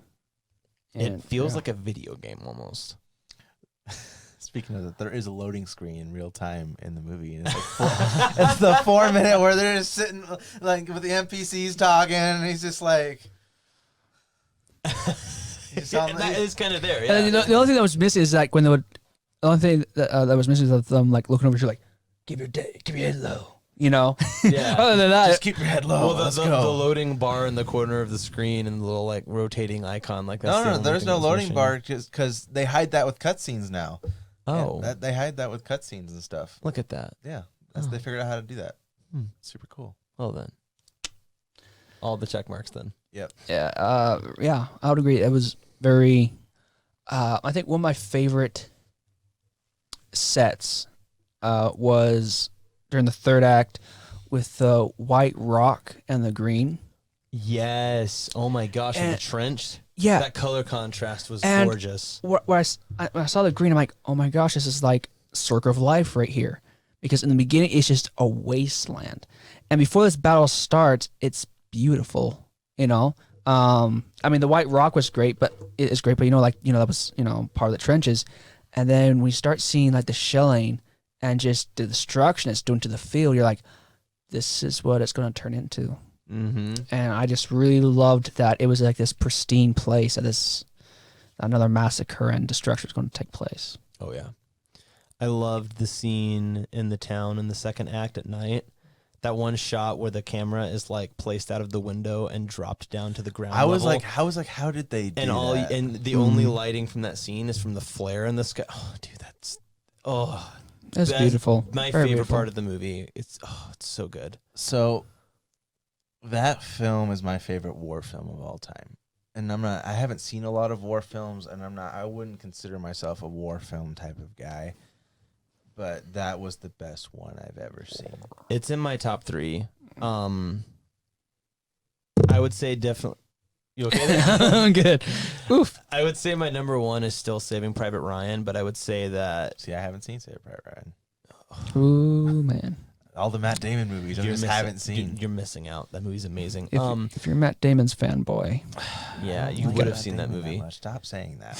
He's not the selling point of that movie though. Steven Spielberg and Tom Hanks are the selling point of that movie. No, that's my favorite war film, and then I would say it'll probably just go back and forth forever. My 2 and 3s would be 1917 and Apocalypse Now. Like just great war film. I will say 1917 was the first objective 10 I gave out of the entire year. wow. That's a long time to wait Oh. before giving an objective 10. I don't like giving 10s. Because I will admit there are some 10s that I gave that were subjective, like Once Upon a Time in Hollywood and Midsommar and Knives Out. But I would say, 1917 is an objective 10 for me, along with Uncut Gems in my number 1 and my number 2. like that was the first 10 I gave, and the other 2 in my top 3, which I'm going to be getting to soon, is they became 10s over time. Uh-huh. But this one, 1917, was my first objective 10. I will say that. Interesting. All right. DJ Forrest. All right. Number 3, Forrest. Number 3, you guys ready? I'm curious. I I'm am. actually You have no extraordinarily idea how curious. ready I am. For me, number 3 is Joker. Ooh. Joker Yeah. makes its first appearance. Yes! Rears its creepy clown head. It's dark and disturbed and painful. I absolutely, I absolutely love this movie. Joker's a good movie. It is a good movie. I like how it's a standalone movie. Outside of the DCU, I think that was smart. Joaquin Phoenix. Whacking Phoenix. Oh my gosh! Wow, really? Joaquin- On my number 3. Sorry, I apologize. Walking Phoenix gives a great performance as Joker. Anyways, I haven't. He's phenomenal. One of my favorite movies. He's also in is Walking the Line. Yes. When he plays Johnny Cash, Yes. and to see him play this character, I'm just like, I wouldn't have imagined him to be a Joker, and I just really like his performance. I think he does a good Joker laugh too, and I like how. I don't know. For me, it was like the different laughs were like convey different emotions and stuff. Yeah, I think he had personality with his laughs. And that's I mean, Like there were sad laughs, there were hysterical laughs, there was like the laugh that's his condition but not really his laugh. There were the sad like they're different kinds, and Yeah. there were I'm like, that's a really cool, interesting way to convey like, you know, what he was going through. I did like how we were kind of like inside his mind, and yeah. it wasn't until like later you're like, oh wait, what? Yeah, his performance. What do you mean she doesn't know him? Like, why is she surprised to see him? Like, oh, I completely missed that the first time I saw it. By the way, I was like, "What?" What did you miss? I missed that the girl and him had like that, like their entire So he missed it that the whole thing was fictional. yeah. Did you like go to the bathroom when they revealed that? Because I don't they- know. the movie made that pretty clear. I don't know what was like. I don't know what I was thinking. Like Todd Phillips may as well like grabbed a megaphone, jumped out of the scream, and like screamed at the audience, "Hey, this isn't real!" And I don't know He was how I like, he was did. like, what the hell? I'm like, what are you talking about? Did you fall asleep? I had a brain aneurysm for like 5 minutes. Okay, just leave me alone. I'm like, I know that girl next to you is cute, but now's not the time to flirt. But Straight up just making out. Oh my gosh! and soundtrack and score, I really loved. I will think it's gonna agree. win for this. I think year, it's going to win actually. for score too. This is one of my favorite scores of the year. Yeah, his performance and the score are Carry this movie. phenomenally. It's so good. Yeah. One of my favorite scenes was when he gets a hold of his mom's medical records. Yes. Oh my gosh. And That's a to great have scene. him to like have to read that and just be like, His reaction to that is Yeah. very visceral and very I'm like, well done. I kind of feel like, all right, this is when things gonna get kind of cray here. No, that's one of my favorite Yeah. parts of the movie. And once again, great performance by Robert De Niro. Yes. He was definitely he did a a good job. driving point in.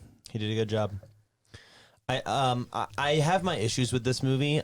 This movie's in my top 20, but not my top 10. My issues aside, which mostly lie in the screenplay and the direction of this movie, setting all of that aside, I think that this is the movie that Joker would make, for better or for worse.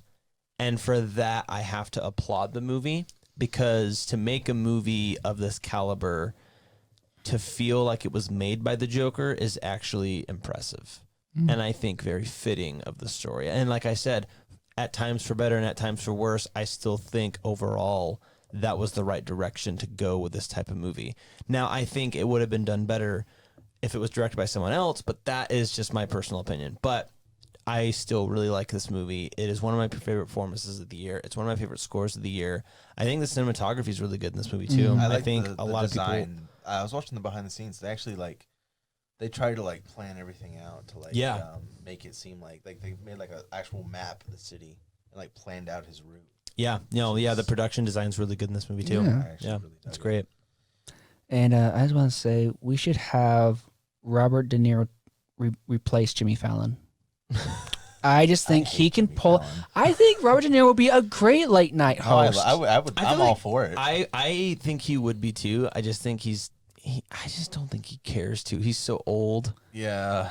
So what if we get good 10 years out of him? That's all I need. I just want 1 year out of him. If Okay? it's just 5, I mean, come on. It'd be like, We should talk. We should start a campaign to convince him to fill in for one of them when they're gone. or do like a web series. Yeah. Yeah. Well, have you seen celebrities fill in for other people? Like a few months Yes. ago, Yeah. Brie Larson filled in for Jimmy Kimmel when he was out. Was the other one where people were talking about she had a very revealing dress? Maybe. I don't know. I think it was Brie Larson. People were talking about she was very revealing. She had a low cut, yeah. Interesting. I'd have to go back and look. And I'm like, well, she's the hostess. She can do whatever she wants. It's true. I feel To like a point. I feel like we should do a petition for De Niro to fill in for someone in that capacity. Oh, Yeah. hey, if someone's taking the night off or whatever, have De Niro fill in. Or even better, he replaces. Who's that? He should replace Steve Harvey for the next New Year's. I'd watch that. All right. Well, enough about Yes. petitioning. Alec, you're number 3. My number 3 is... Let's hear it. Beep. Dr. Sleep is my number 3. Really? Ooh, That's your number that 3? high? Number 3. I thought that would be your number 1. Really? No. Just Interesting. basing off of how much you talk about it when we hang out, I thought that would be your number 1. I talk about Dr. Sleep when we don't hang out because no one else talks about it. Because as everyone already knows about the Joker and everyone agrees that the Joker is a great movie. Well, for the most part, but I was about to say that for the most part, the Joker got the notoriety it deserved, I would say. And the movie definitely earned its clout. yeah, It's versus a $1 billion film. versus a movie like Parasite or Doctor Sleep, which had to be spread by word of mouth. When I talk about Doctor Sleep this much, is because not because it was my favorite movie, because I liked it. Number 3. It was my number 2 for a while, and then 19 blah blah. And Well, I will say, Parasite actually did really well, given for what it was. It did. That movie made $132 million internationally. That's pretty phenomenal for a Korean film. I don't know. Doctor Sleep. It's definitely the film that shouldn't have flopped this year. I agree with. I will say that. Every year, there's one flop that doesn't deserve to flop, and that was the one of 2019. Yeah. Was Doctor Sleep. I definitely agree. More people should have seen. And I will say this, bringing up another movie that was mentioned in one of our top 10s, I think that releasing this movie the same weekend as Midway was a bad idea Mm-hmm. because this movie opened, and it wasn't that it opened up against Midway, it was that it opened up against Midway on Veterans Day weekend. Yeah, that's There was not a single horror film released in the month of October last year except for Countdown, and I think Warner Brothers screwed that up. Doctor Sleep should have come out it should have come out the weekend after Joker, and just played through October and just played the long haul and racked up within its money. within the first 2 weeks of October, it should have came out. I Yeah. 100% agree. Yeah, Veterans that would've Day. helped. Oof. Yeah, that was a terrible idea. How much control do you think they have about when it gets released? Studios, especially at that time of the year, kind of have a bit more to play around with. I think the reason that Warner Brothers pushed it back as far as they did was that they knew they had a hit on their hands with It Chapter 2, because the first one broke tons of records, and they wanted to release it in the same weekend that they released the first one, which was the first Friday in September. And so I think they wanted to kind of spread out these 2 horror films they had, but at the same time they kind of shot themselves in the knee with it, because they literally released a sequel to a horror film that came out 30 years ago on Veterans Day weekend against a war film. That's setting yourself up for failure. But at the same time, I think everybody else didn't really catch that because the headlines leading up to that weekend was like, oh, Dr. Sleep is projected to be the #1 and going to make a lot of money. And then they were like, oh, it disappoints. And I'm like, did all of us forget that it's Veterans Day weekend and that people might want to go see a war film instead of a horror film? You gotta remember when it's like a place like Memorial Day or Veterans Day, any kind of like American, especially if it's a war flick, American Pride's gonna win out. Yeah. People are gonna see that. Well, and like war films have a history of doing well on weekends like that. Like a few years ago, Hacksaw Ridge was released on Veterans Day weekend, and that movie had a very good opening weekend, like a very strong opening weekend. But anyway, back to why I like Dr. Sleep. Yes. Sorry. It just does. I will say, I saw The Shining like 2 weeks before, and I was not Really? Yeah, for the first time, like 2 weeks before I saw Wow. that movie. In Tisa's class, actually. I saw. Wait, she showed it? Yeah, Oh she showed wow. The Shining. Was that like at the end of the year?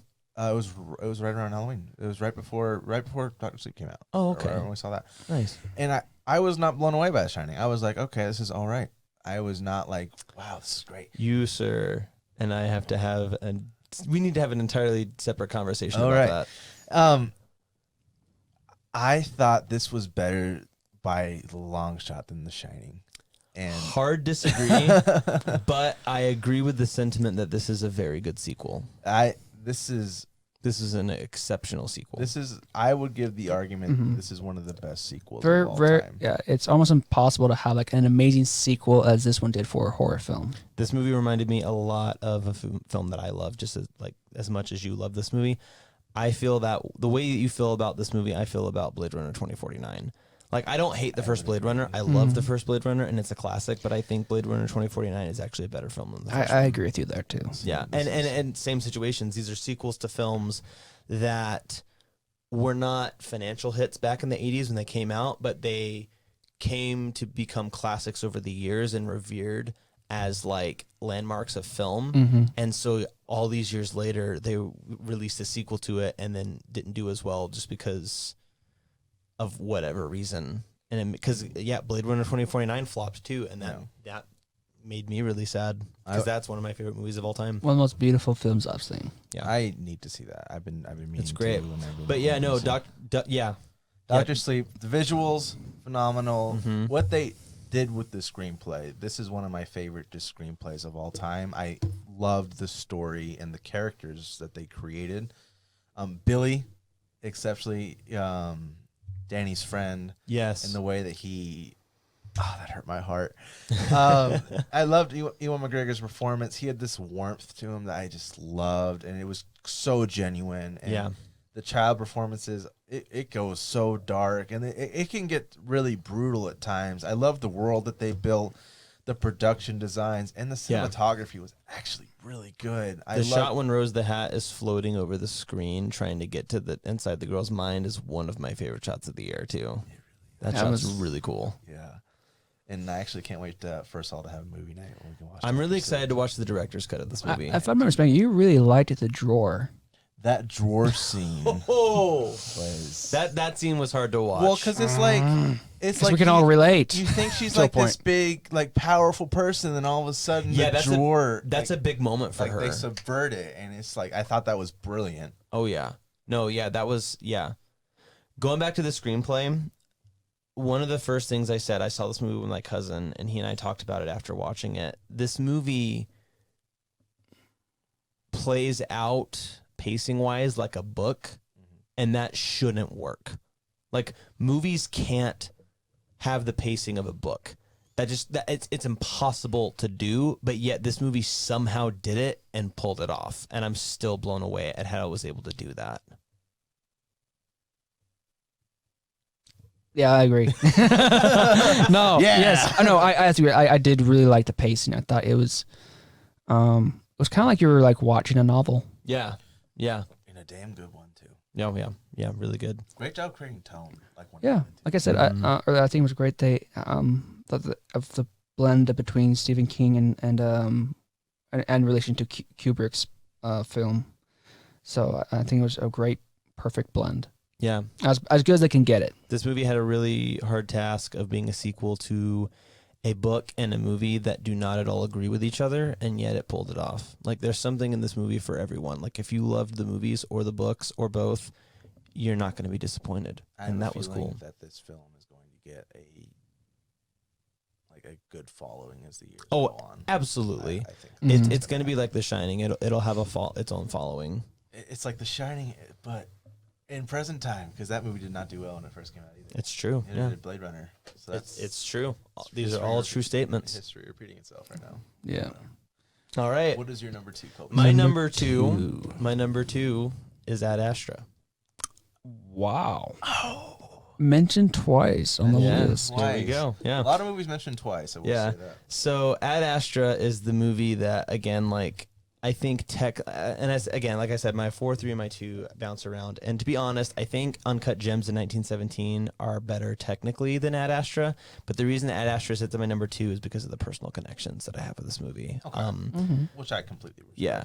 Quick plug. I did a spoiler review on my channel for this movie, and I kind of broke down a lot in that review of why I love this movie so much and the journey that it takes you on. Because it's like, to me, and yeah, like, the pacing of this movie is not very fast. It's a very slow speed, but it's also intentional. It's a good slow burn. I'll Yeah, say that. and that slow burn really helps propel the theme of this movie, the theme of, like, emotions and how we present them and how they can control us or we can control them, and ultimately what we should be aspiring for in our lives and finding meaning in. Like, that pace and every step that Roy takes, like every place that he goes on this journey, happens for a reason in a specific order to convey that the way that it is.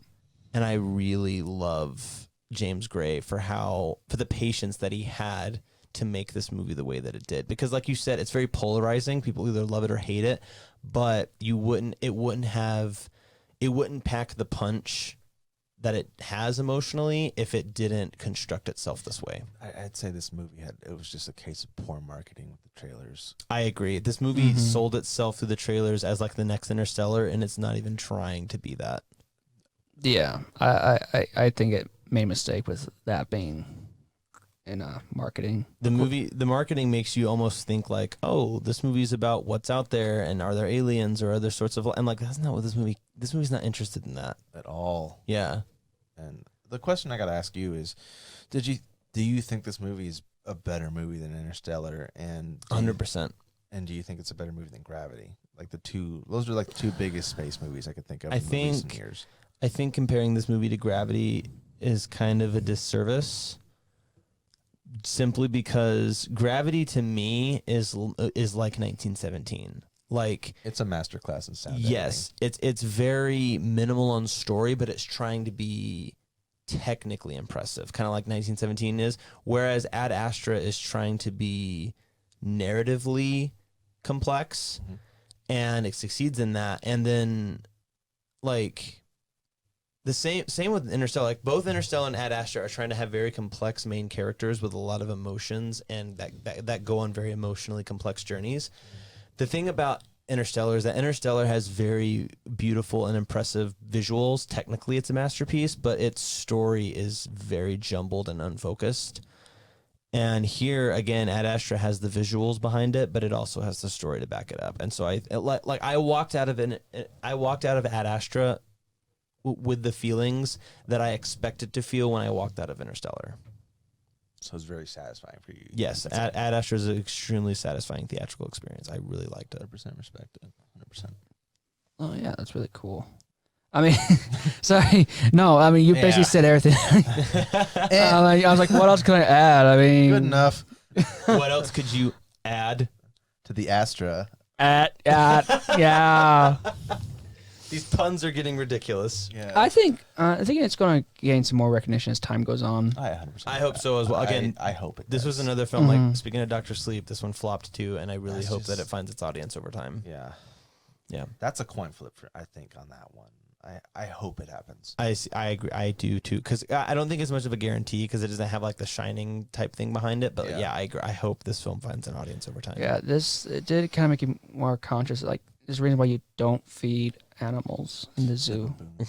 I love that sequence. My That older is a brother good was trying to convince me that sequence wasn't necessary, and I was like, dude, it was. Well, it propels a very heated emotional scene for him afterwards when he has to do like his emotional log afterwards and kind of like talk about what just happened, and it kind of like unlocks more of these fears that he has in his head of like confronting his dad, and it kind of opens Pandora's box a little bit.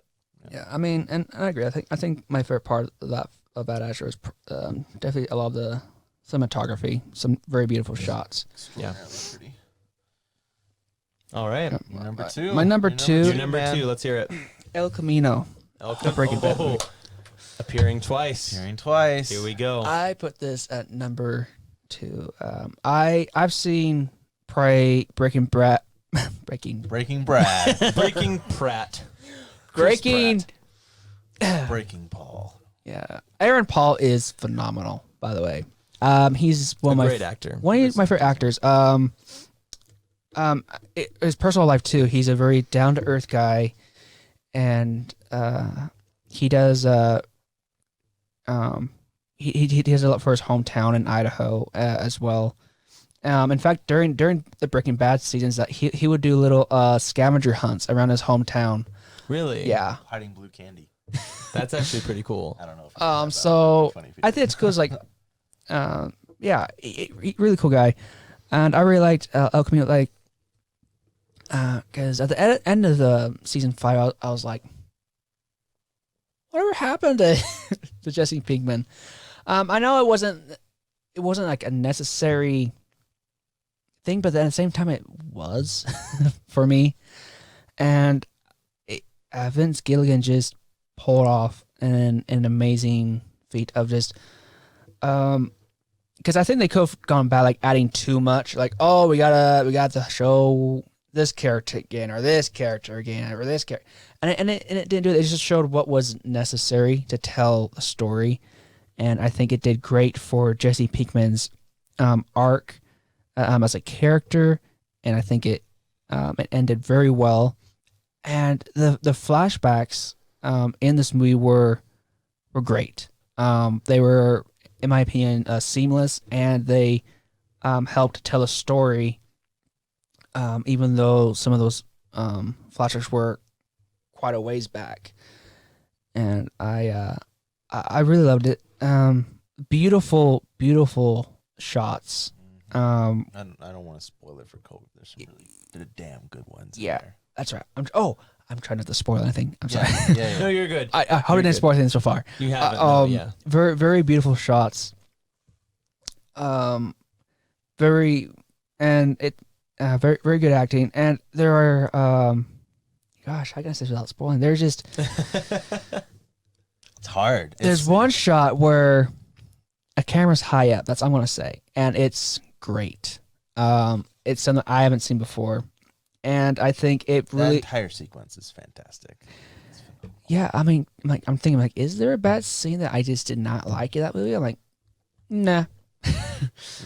And I completely 100% agree with you. It's a phenomenal film. I really, really, really, really liked it. I give it a 9. It's just, it doesn't stand by itself, which is why it's lower on the list for me. And I understand. That's one reason I didn't put it as number 1. You do have to have a familiarity with Breaking Bad. But if you have watched Breaking Bad all the way, this is definitely kind of like the capstone that just kind of seals the story. Watch Colby watch El Camino and be like, the new thing be like, but have you seen El Camino? Maybe. We'll Who's see. to We'll say? Yeah, and also on because it is a Netflix film. You can also there's also the I don't know if you've seen it, Alec. That there's also behind the making of El Camino documentary. No, I mean to watch that. That is also really, really good. And it's great to see Aaron Paul talking about and Vince Gilligan's kind of like the reasoning behind making this movie, and it's pretty crazy. They had to like recreate sets based off like pictures from what it used to like in. Well, look kind of like this. Let's just That's impressive, actually. Yeah. I won't get into too much, but there's a shirt that Jesse wears that they don't make anymore, Okay. and they don't have, and they didn't have any extra lines. So some of the clothing they had to like refabricate. And they actually, when you load this up on Netflix, they actually do play a little recap for you, which is super cool. Oh, like of Breaking Bad to kind of like, okay, that's cool. Because I have watched Breaking Bad in its entirety 3 separate times. Yeah, but it's been a while. Yeah. So, and I admit this is probably definitely preference, but I did put it number 2. It's being a diehard Breaking, not just because I'm a diehard fan, but it was just done very well. And as a Breaking Bad fan, they don't let their fans down. Nice. Jesse Pinkman is one of my favorite fictional characters in any medium. Yes. Ever. So I do look forward to watching it. Very cool. All right. My number 2 is 1917. Oh, appearing twice. Appearing twice. Here we go. This is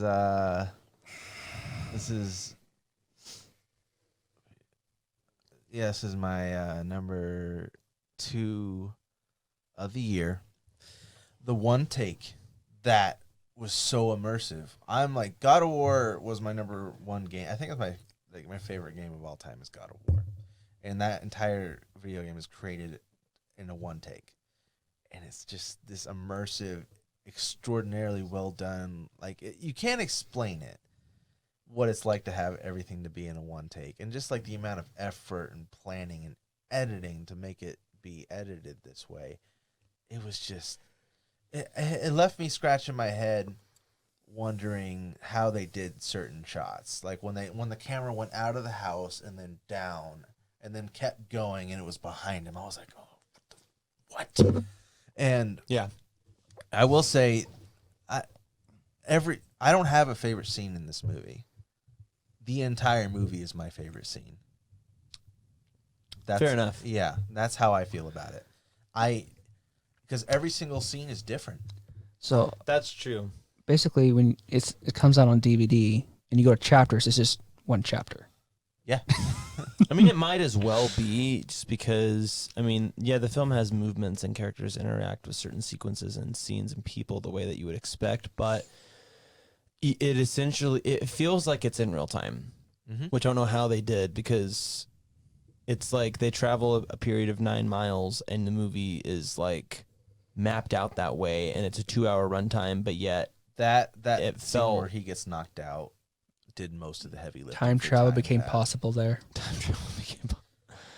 I will say that is one thing that I wish the movie had been a bit more creative on, is like how the passage of time came around, because like I knew at some point it was going to have to like pass from day to night and then again from night to day. I kind of wish that they had done it in a bit more creative way. Like Birdman, I think, does it in an interesting way where like there'll be a certain scene at a time of day and like the camera will like pan up from where the characters are to like the sky, and then you'll see like a time lapse and then it rises down. Like certain things like that. I thought that maybe that would be the way they would do it. It almost kind of felt like a cheat, but I mean, like this movie kind of gets a pass It kind of because this movie is achieving a lot more technically challenging things for a one take than what Birdman was. Because Birdman is one take, but it takes place in like a 1 block radius in a theater and mostly interiors. So it's easy to do that. And I haven't seen Birdman. Birdman's really good. It's really good. I also loved the grounded storytelling of this. This is It's one very of my simple. favorite stories of the year. It's cut and dry. It's a character story, and it's just the lead actor, does a phenomenal job of being this character and going through this land and just dealing with it. And when he put his hand through the German dude when it was cut, and it was like, oh, No, I I agree. It's a really good performance as well. And Thankfully, the rivers of France are cleansing. the milk. Dude, And the milk. Freaking Forrest is killing it with like these obscure puns based on the films. He's done it like what 4 times tonight. Forest Times. Shut up. Get the hell out of here with that. Boo. But no, 1917 is my favorite war film of all time, and I'm gonna be hard pressed to beat it. Like I'm gonna be watching Saving Private Ryan, and be like, but is it a one take?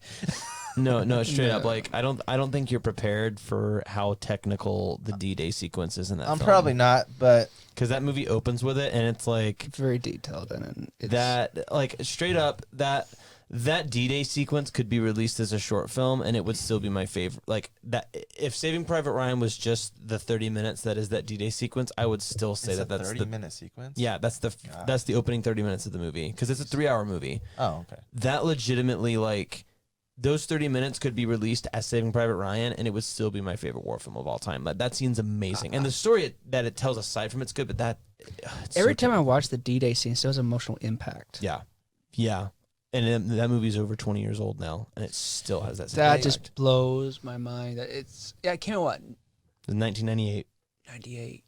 Yeah, There's actually a music video that I want to show you guys that I used to watch, and it was it's a fan made music video of Saving Private Ryan, and it's set to Metallica's Fade to Black. of course it's set to Metallica. And no, it's perfect. We'll have to watch it. We'll have to watch it. It's All right, yeah. Interesting. So but Yeah. 1917. 1917. All right. Number 2. This is the big one. All right, Number one Well, movie of the year. Before I say my number one, I do want to take some time real quick. I want to name some honorable mentions and name some of the films that I haven't seen. Like, we're not going to talk about them like we have been.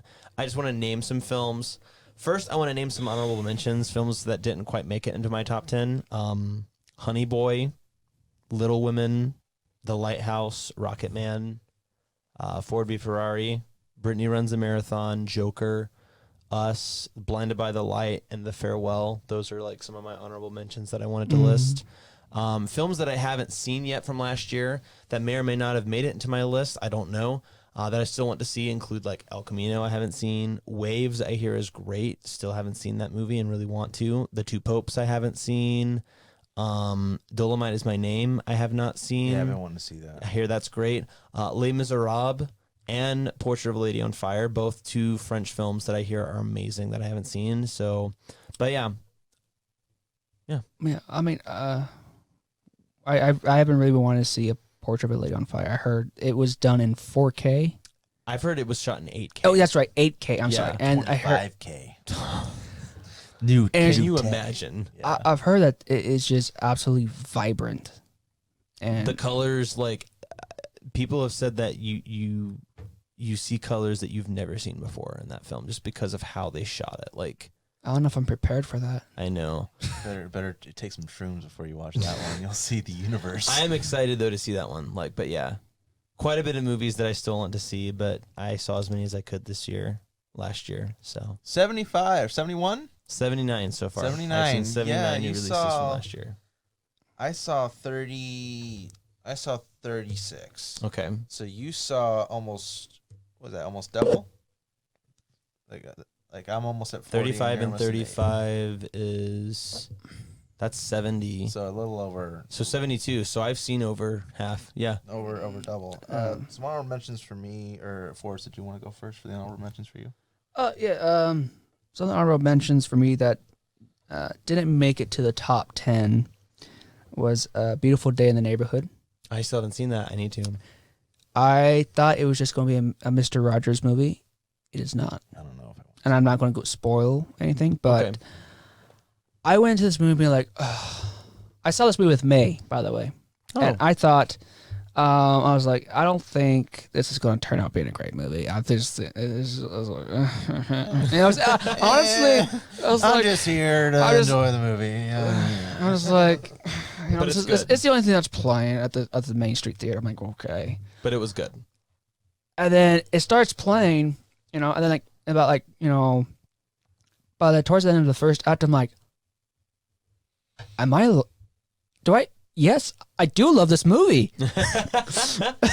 And so yeah, it's just my mom keeps pounding this into my brain. Don't judge a book by its cover, and this is one you just don't judge by its cover. Right on. A Parasite, Midsommar. Yeah, that's that's about it for me. Those were like some of the other ones that didn't quite make it into the top 10. Right on. This was not an honorable mention, but one that was just fun. It wasn't great by any means, but it was just fun. Was Rambo: Last Blood. If you're just looking just for like a cheap, just fun movie to watch, you don't really care about structure or anything. I actually found it entertaining. Honestly, I'll have to watch it. just being honest, I'm I like, haven't seen it yet. I thought it was all right. I gave a shoulder shrug on that one. like I said, it's still by no means great, but How was there was a really cool and brutal scene I really liked in it though. yeah, I think, do you know what I'm talking about? Like there was a lot of brutal in the scenes. It's begin- Rambo. in the beginning, in like in the first half, like the first dude, he kind of messes up. Oh yeah, You know what I'm talking about now?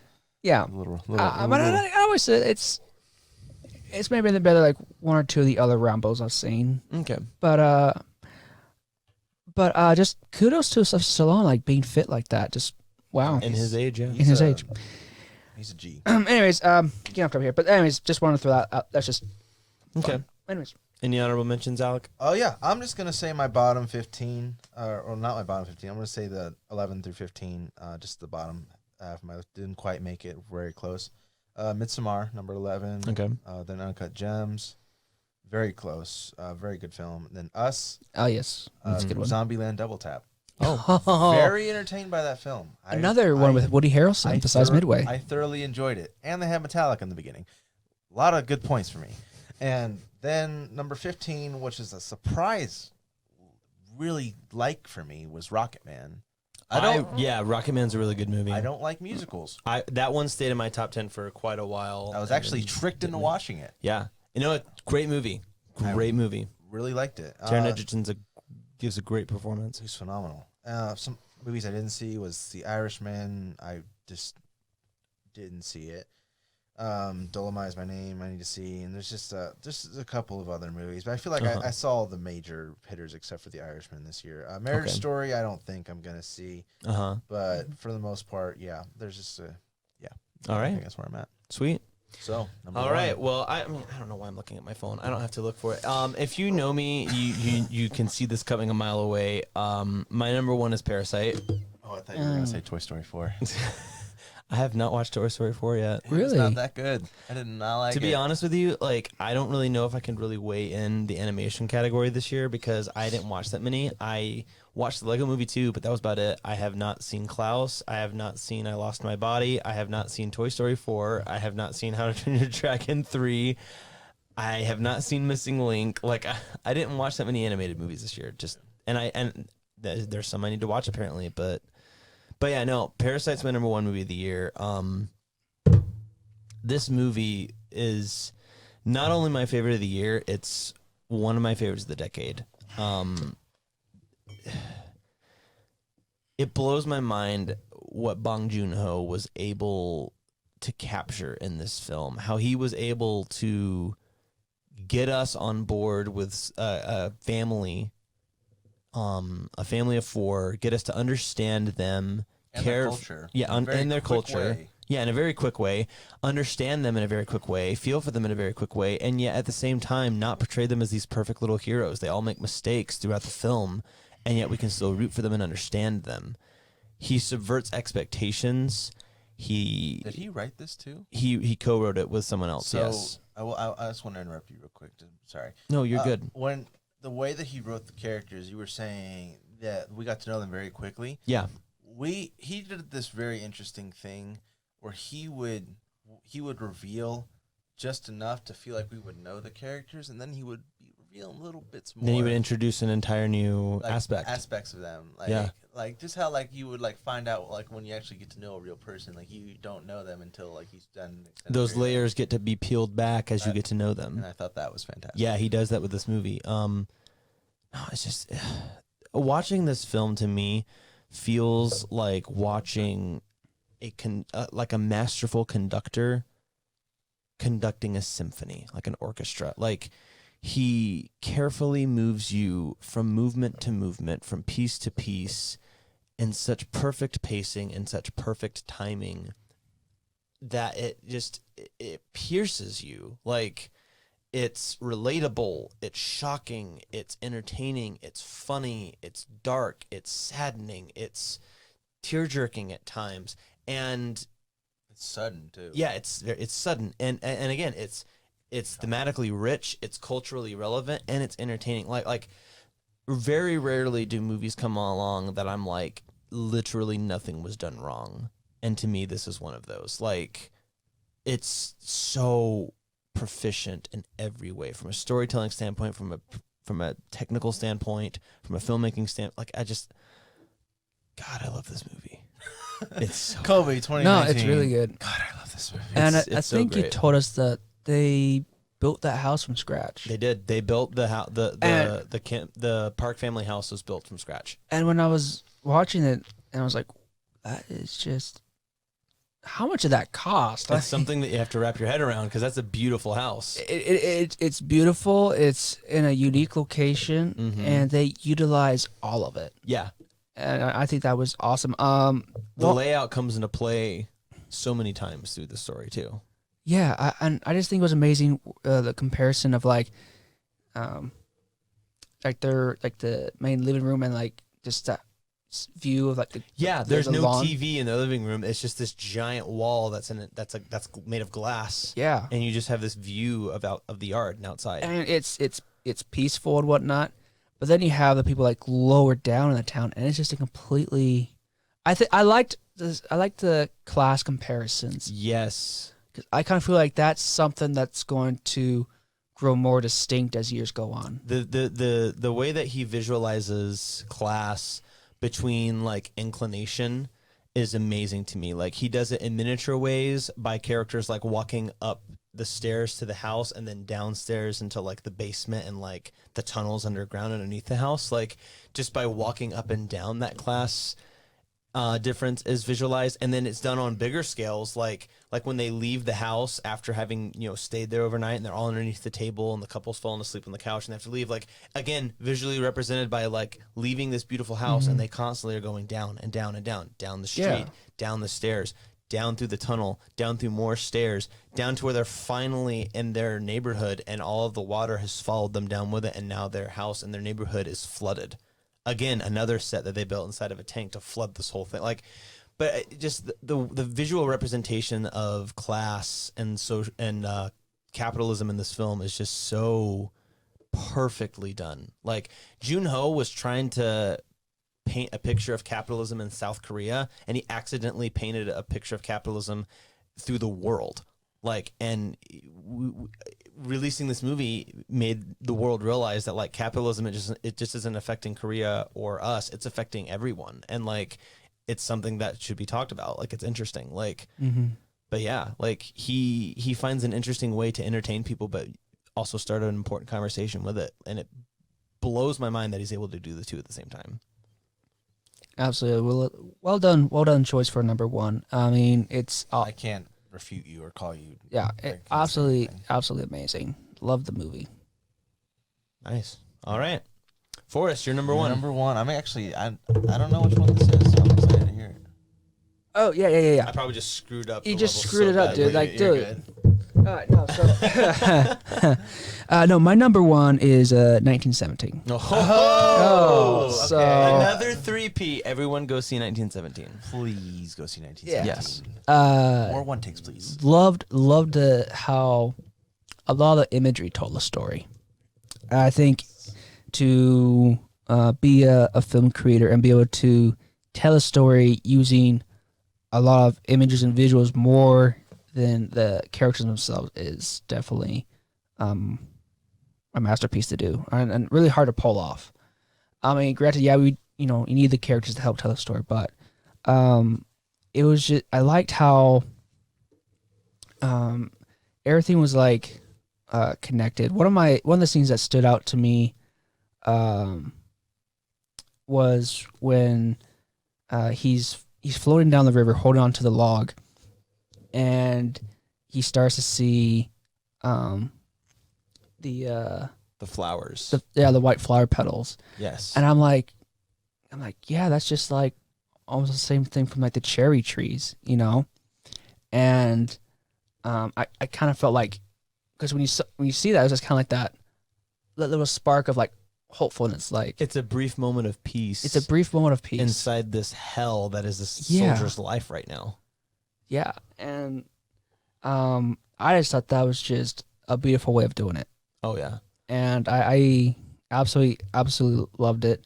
And Well, it's crazy too that it's Yeah. juxtaposed with like one of the most horrific scenes in the movie because it's yes, like you go from him like sitting down and floating and having a moment of peace, enjoying this beauty, and then the next thing he's greeted with is a bunch of dead bodies between him and the way Yep. out of the river, and he has to climb among like it's he has to climb over the bloated bodies, and I think it was just showing like I don't know. For me, I got like no matter what, like Mother Nature's going to live on and continue being beautiful in this paradise, and then you see the bodies and like, but this is what man brings to it. That's true. That's a very on point observation. And he gets to the shore and he's just Wiped out. He's wiped Yeah, out. that was- He's disgusted that he just had to climb over bodies, and then you hear, and then this is something I wish can get captured more on film. It's just the sound of the rustling of the leaves and trees, and I think I loved that sound, and it was peaceful. It was like he's walking, he's just like trying to relax, and then the singing that you hear echoing through the trees was just, and you just see the state of mind of the soldiers, and you can see like The obviously he's sound plays a huge role Yeah. in that scene. and like with the trees, and yeah, you can see like the state of mind, but you can see like him and like he's like drenched and just that emotion.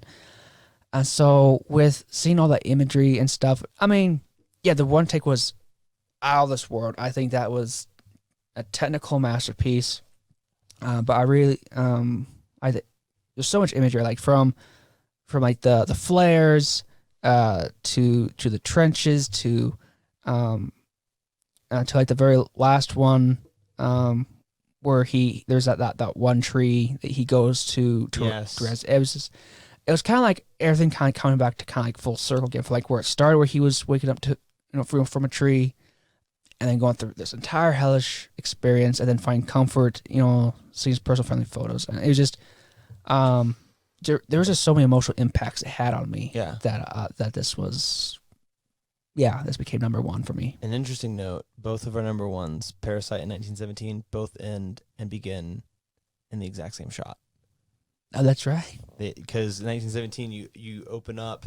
I mean, in that one, it's framed slightly different, but it's the main character sitting his back to a tree, Mhm. having a peaceful moment, and that's how the film ends.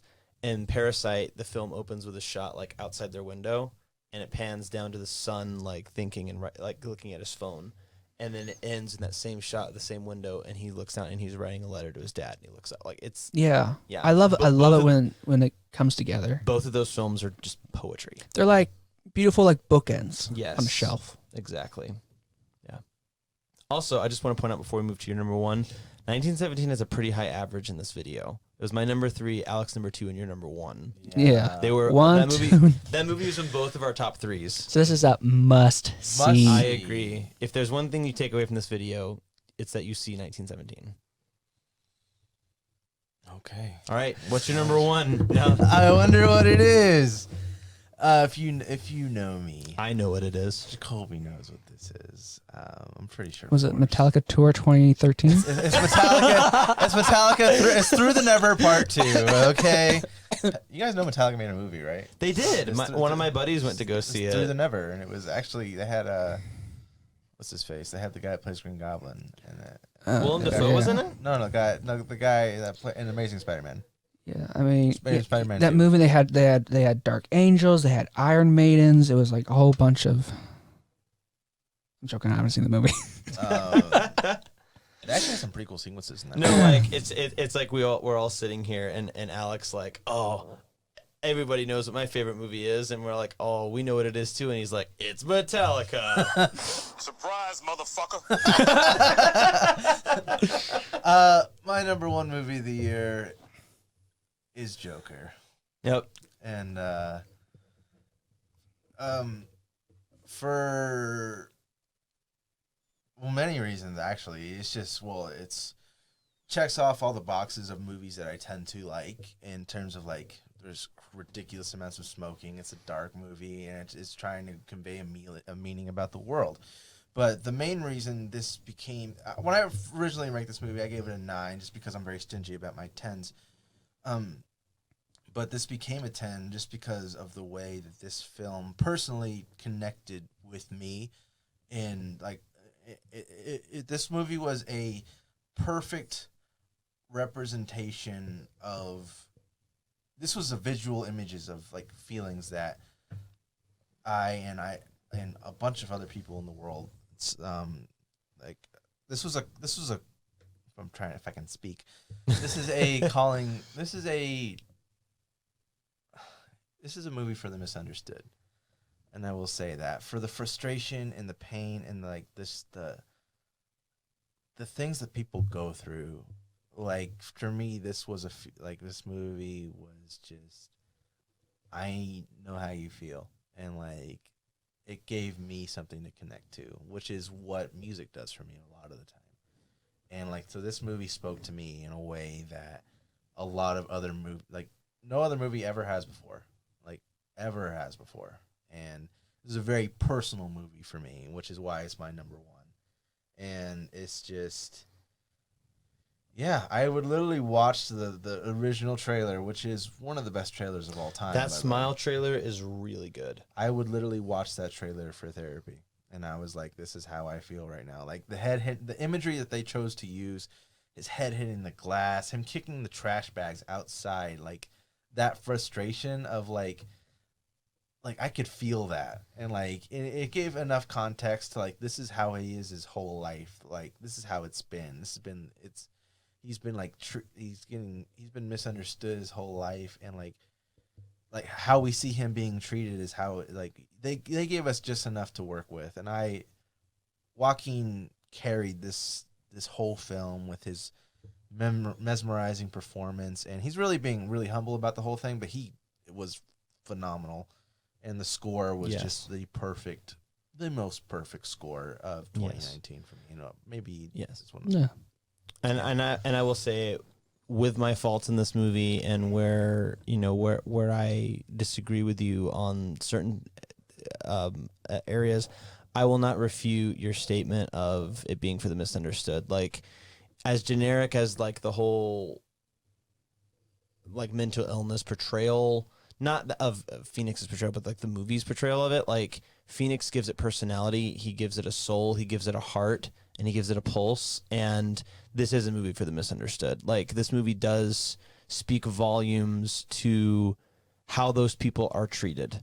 And while it's not the clearest picture of what mental illness it is exactly trying to portray, it does effectively portray how they have to react, and how, at least how they are expected to react, or at least how they're feeling and inside. behave. Yes, yeah. It paints a painful picture of what they have to deal with in society, and I think it's a film that should definitely and has sparked a lot of conversations about how we treat people, how we treat others. And I think it's a film that has a lot to say and has said a lot. And especially, if box office receipts say anything, it's definitely a huge, huge player in the cultural realm right now. This is a movie that has made over $1 billion without playing in one of the major markets of film. It did not play in China. Really? Yeah, no, because China and the United States are the two largest markets in the film world, and it did not play in China and still grossed $1 billion worldwide. It has garnered 11 Oscar nominations. Like, this is a movie that has definitely earned its spot in culture. It is part of the conversation and should continue to be. I'm not saying that this film is deserving of 11 Oscar nominations, but it definitely earns its spot in pop culture and where it should be right now. And a lot of that has to do with Phoenix's very strong performance and a lot of people just trying their hardest to make a good film. And I really like this film too. Yeah. I think it's good. I think there are many really good efforts putting this film together. Joker was that was like my number 3. I mean, it was great. I liked the score, and I agree with what you said with Joaquin Phoenix. He did give it heart, did give it soul, and definitely I hope it did bring awareness to those who are misunderstood. I agree. Okay, so we did the 10. We've been talking for like 3 Yeah, I was hours, about to so say. I'm like, we're not doing the bottom 10. That's what I thought too. That another list for another time. Yeah, another time. I had a great time. I had a blast here. Thank you so much for being on. Dude, thanks for having me, man. Yes, Like, thank we would you. love to have you again if you're willing. I would love to be back anytime. And yeah, phenomenal. 2019, amazing year. Great year for film. We're looking forward to 2020. We started it off with Underwater, which I gave a 7, he gave a 6, but that's still not that's not a 4. No, yeah. we didn't start off on a horrible foot. Yeah, better than Gemini. Better man. than Gemini, man. That movie just pissed me off. For a January film, that's good. Yeah. My first film that I watched this year was Weathering with You. Decent film. It was all right. I Okay. think I'd say like a 7. Like it's a decent film. Underwater was just trying to be deeper than it had any right to be. I think the only other movie I'm looking forward to this month is seeing how Gretel Hansen turns out. I'm really excited to go to Sundance. Like Yeah, are you? Oh wow! that's like my light at the end of the tunnel for January, because January is such like a barren time for cinema, and like Sundance is an opportunity to like get to see what's to come. So Yeah. I am excited though. Yeah. Well, thank you all for watching. If you watched this entire video, I'm proud of you. That was Kudos to you guys for getting through this thing. like 4 hours long. This is like you could have watched the entire Irishman by the entire time we were talking, and then like, Yeah. thank you, and we hope that you continue to join us on this journey of just filmmaking. There's a lot to be coming in the future, just in independent projects that we hope to share with all of you as we continue time with our studies, and not only this channel, but just things outside of this channel. And and Cole's Bulbs reviews. Please Yeah. subscribe to him. Check him out. Yeah. Check him in the description below. He's an amazing dude, and like I love him to death. So please check out his stuff. Thank you. Yep. And yeah, thank you guys for watching. We'll see you guys next time.